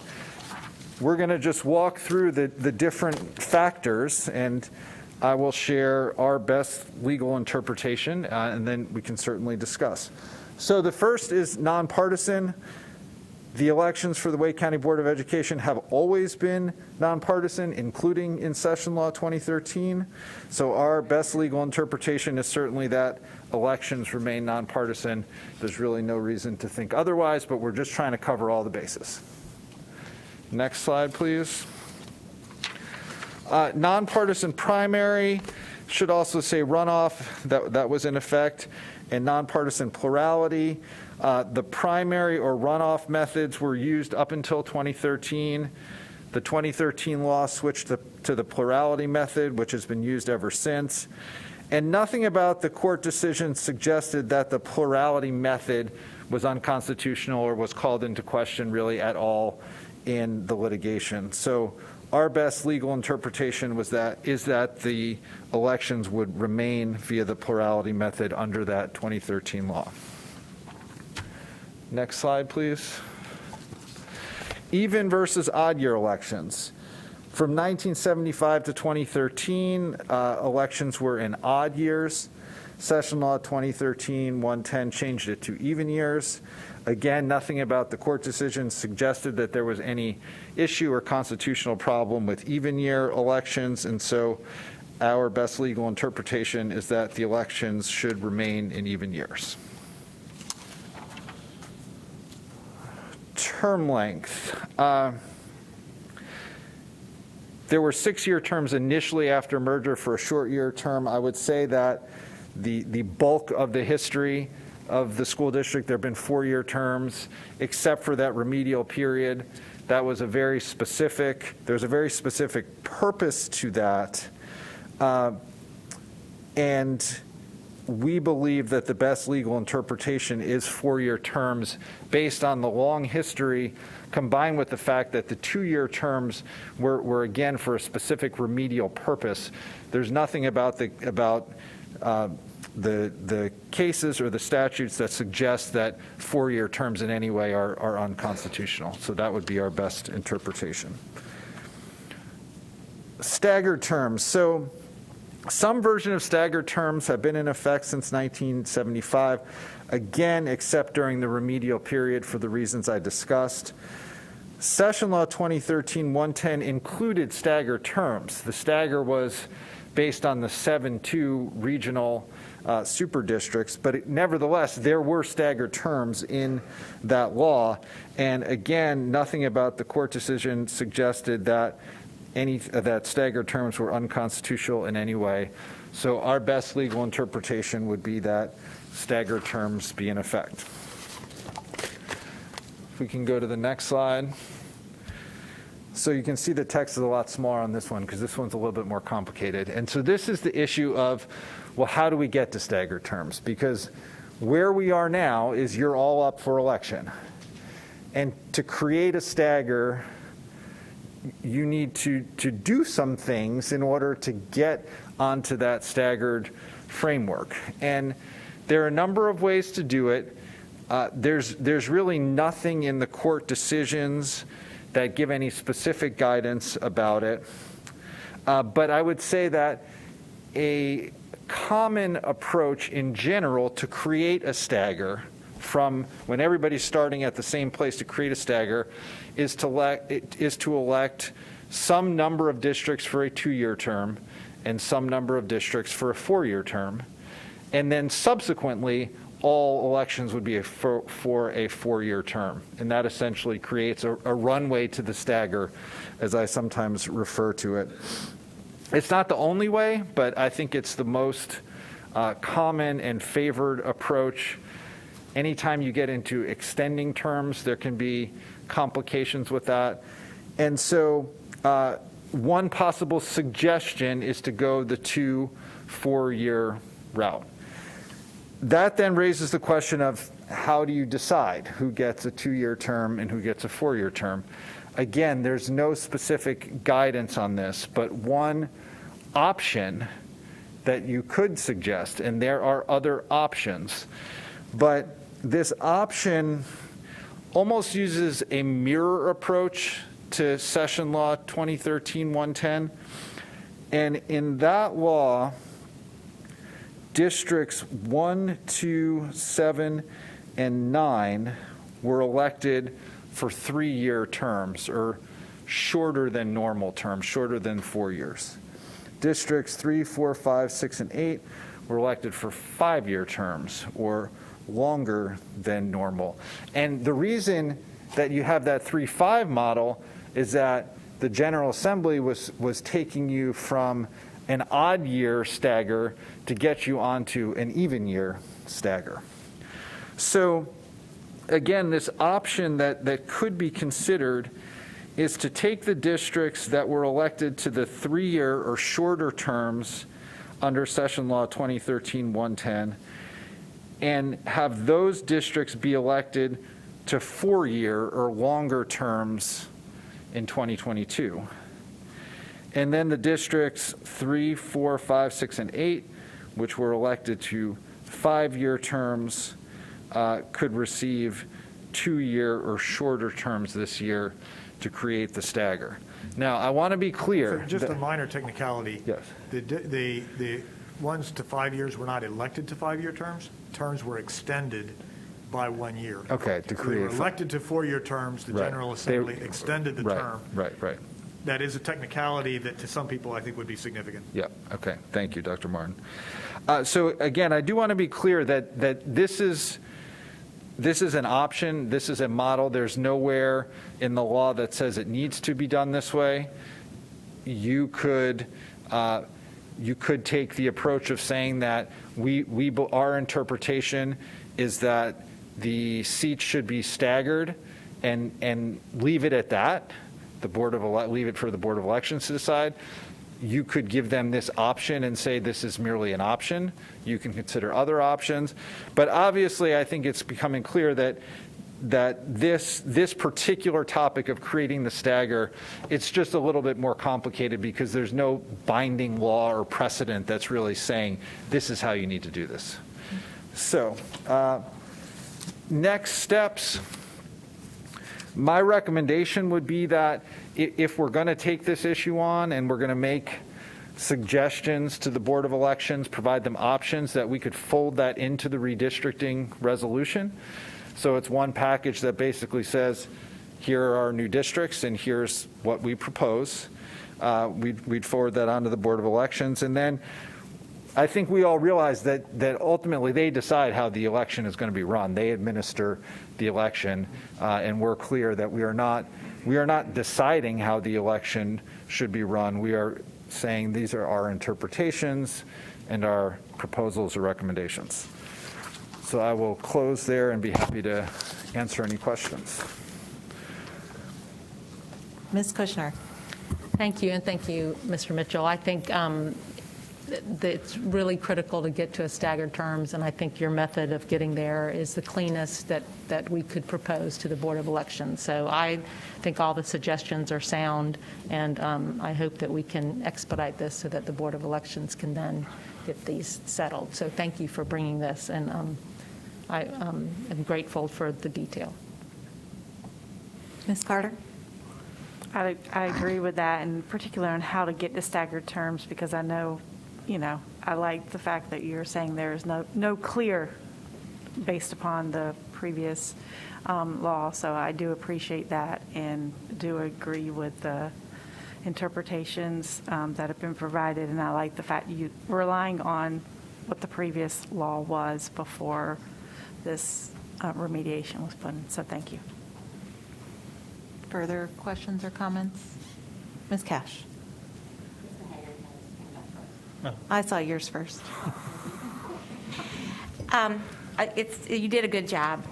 I am very disappointed that we have it on even years. But then again, I don't know if this board is nonpartisan so much anymore. So I think every time you put a nonpartisan election on even years, you're making it a partisan election.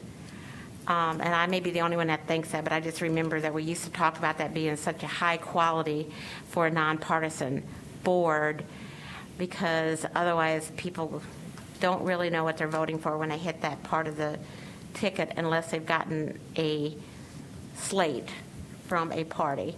It's a huge disappointment that we won't have it on odd years, but I know that apparently that's not going to be a possibility. So it's just disappointing to me. I just think it's bad for a nonpartisan board to be on those even years. Thank you, Ms. Cash. Mr. Haggerty. Thank you. And, Ms. Cash, to your credit and our credit, I mean, we went to the appropriate agency, the legislature, to try to get them to change it, right? And this board came back and endorsed a plan that would have gotten us back to those odd-numbered elections.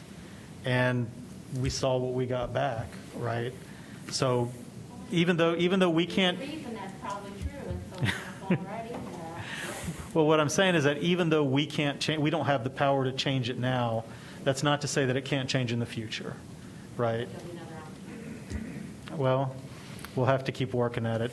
I just wanted to commend Adam and Blake again, especially Adam. This is a very complicated issue. I thought you've analyzed it very well. I think the timeline really explains kind of how we got to where we are. And this is something that can be very confusing. It can be very complicated, especially for people that weren't here, didn't see the history, didn't follow it. But, I mean, I concur. We had a stagger, and we had 4-year terms in the original legislation. a new bill was passed that also had 4-year terms and also had a stagger. And then we had the judicial order that temporarily removed it until there was either legislative action or, what was it, the legislative action or the 2020 census. Right.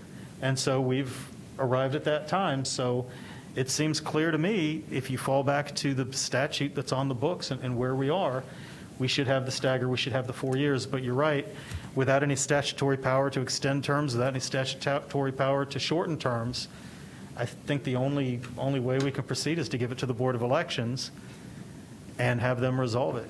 I know that the county commissioners also had like their term set in their resolution that they did for redistricting. So I think it's perfectly appropriate that we put our request in the same resolution that we send to the Board of Elections. And I appreciate you sharing requests, and I think it's important that we recognize who has the authority and who doesn't. And I appreciate the suggestion for staggering the terms. I think giving a proposal will help, and of course, folks at the Board of Elections are welcome to do with it as they see fit. But I think if we provide clear direction to them, there's at least some effort that we put in. They don't have to reinvent the wheel. So Right. Thank you for the work that you've done, Adam, and thank You're you, welcome. Blake. Any further questions, comments? It seems like there's a solid consensus that for Adam to be able to incorporate that into the resolution once the board does it. So I don't see any need, since you're not actually voting on the resolution tonight, to do more unless you see otherwise, Adam. No, I feel like I've received clear direction. All right, thank you. And so, board members, our choices are to do this on Tuesday, the 8th, which works for our consultants, but we don't have anything else on the calendar, or piggyback it with facilities. Dr. Martin has graciously offered us either the hour of 3 to 4 or 4 to 5 on Wednesday, the 9th. We could just quickly go through what your preference is. We'll change it up and start with Ms. Scott. Starting with me. Tuesday or Wednesday? I'm so sorry, I had my calendar up. I'm indifferent, so I'll Okay. defer to someone who has a difficult schedule. All right, Dr. Martin?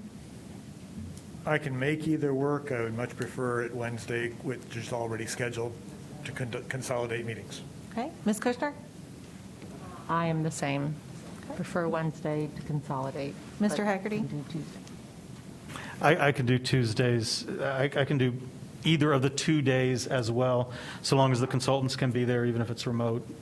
We can make Wednesday work. Okay. Ms. Johnson-Hostler? Yeah, I don't have a preference. Fortunately, I checked the calendar, and surprisingly, I could do either. Wow. Ms. Cash? I can do either. Okay, Ms. Carter? I could do either, but I would prefer Wednesday since we already have that time scheduled. Okay, we heard very clearly a preference for Wednesday. And so Blake will definitely be remote. If I can change things around, I will be here, but I will definitely be remote if I cannot be here. Okay, so Mr. Mitchell, would 3 to 4 or 4 to 5 work better with your running around town? Either's fine, yeah. Okay. So I will defer to Dr. Martin to decide what that time is going to be with our facilities team.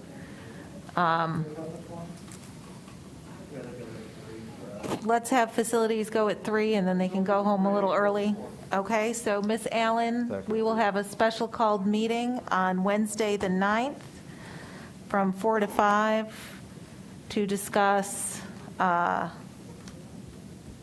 next steps. And I believe the Precies can kind of be the same as to what we have today. So thank you very much for coming, and we look forward to hearing from you next week, and Ms. Scott and Ms. Cash will get that information to you as soon as possible. Thank you very much. And I may be able to get something to you on Friday. Wonderful. That would make our staff very happy. You can enjoy your weekends more with other maps to look at. Absolutely. Thank you. Thank you very much. Next on our agenda is the letters for intervention in AIG contract. That's language essentials for teachers of reading and spelling. Mr. Cook, thank you for staying with us. Where else would I go?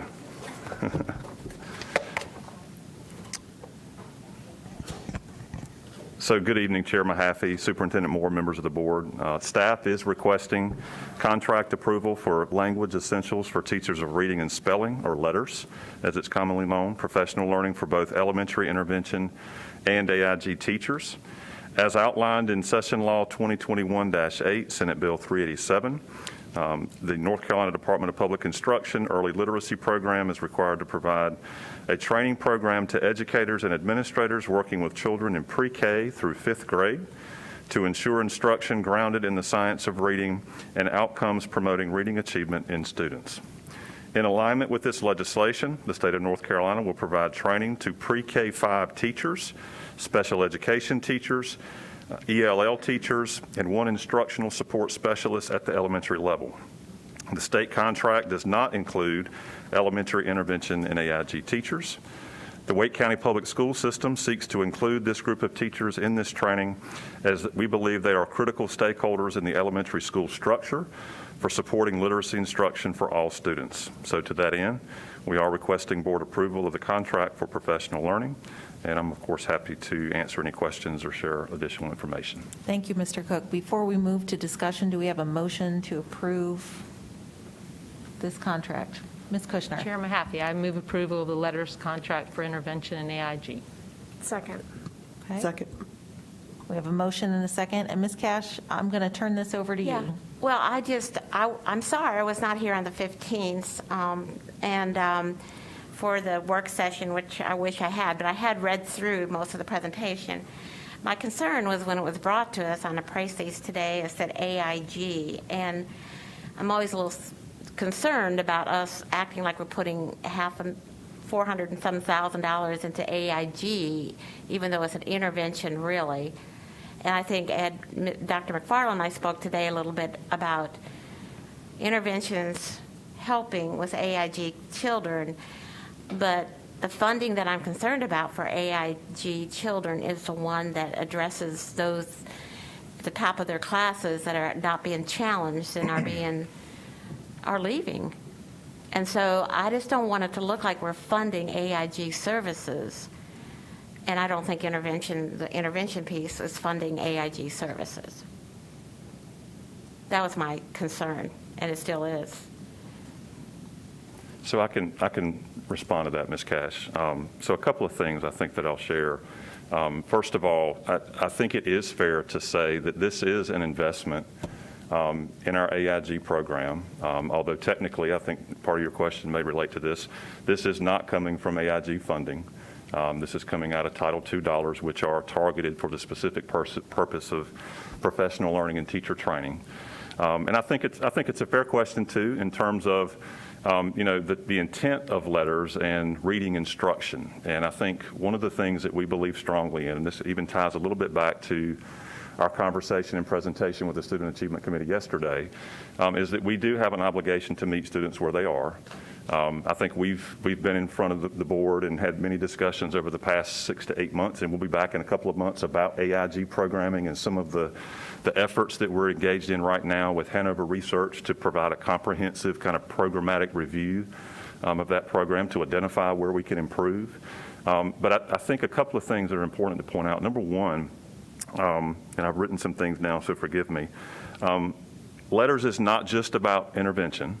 For the most struggling readers, it's about teaching and learning for all readers of all levels. So I think that's a misnomer sometimes where folks kind of assume or presume that once we get a kid to the 3rd grade and they can read, we cut them loose and they're done. And the reality is that is a process that never stops in many ways. And so, for example, with our AIG classrooms, the pedagogy, the instructional practice that our AIG teachers and our intervention teachers and the rest of our teachers and instructors in elementary school, they'll be able to better meet the needs of individual students as they learn and strengthen their own reading skills. So, for example, a 3rd or 4th grade AIG identified student who, by the way, may or may not be identified as AIG in reading, right? They could be identified for math but not reading. But they would be able to have practice and structure in a way that they might not be able to get otherwise. Teachers would be able to refine their practice. For lack of a better description, once a student is able to read words accurately, then they're able to really dig into comprehension. And that can happen for an AIG identified student as much as it can for any other student who may or may not be identified. I think another thing that we would mention, while an AIG student may not struggle with word recognition or decoding, they can still have impediments to the learning of reading and to their own literacy journey. And so I think whether or not, for example, a student is identified with dyslexia or has that type of a struggle, this learning framework, LETTERS, would provide teachers with the ability and some training and tools to better meet those learner needs. And so I don't know that we would necessarily try to categorize this as say, hey, look, we're spending these dollars towards AIG specifically. It's more of making sure we're not leaving AIG and intervention out, so that all of our instructors at the elementary school level are on the same page in terms of the pedagogy, the instructional practice they're providing to students. And I think we felt like that was really, really important, which is the reason we wanted to include them in the training starting this spring.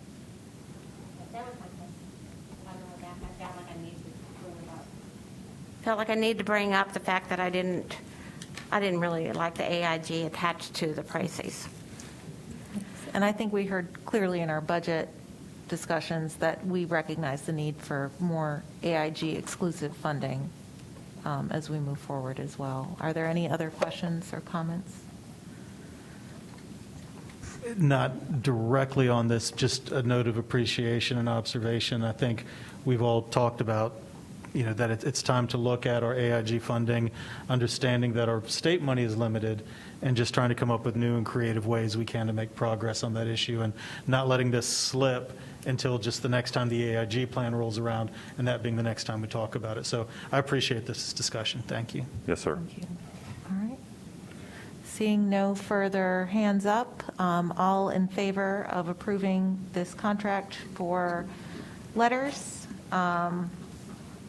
and all of the things that went with it. LETTERS for intervention in AIG. Please signify by a sign of aye. Aye. Any opposed, nay? All right. Thank you very much, Mr. Cook. All right, thank you. All right. Next, if we could get a motion to approve the HR recommendations that were done during the previous closed session. Chair Mahaffey, I'd like to move that we approve the HR recommendations from the prior closed session. Second. All right, we have a motion and a second. Any discussion? All those in favor signify by sign of aye. Aye. Any opposed, nay? All right, Mr. Blumberg, you have an Thank you. A announcement. settlement announcement. The board has entered into a settlement agreement resolving claims raised in the matter of FC by and through his parents KC and KAC versus Wake County Public School System, 21 EDC 03525. Pursuant to the agreement, petitioners release any and all special education claims arising from the allegations of the petition and claims regarding educational services through June 2022, and the board will pay a total of $150,000 for any and all costs that were or could have been sought pertaining to the underlying claims. That's my announcement this evening. All right, thank you, Mr. Blumberg. At this time, I will entertain a motion to adjourn. Second. All right, thank you, Dr. Martin and Ms. Johnson-Hostler. Any discussion? All in favor, please say aye. Aye. Any opposed, nay? With that, we are adjourned. Thank you all very much. There you go.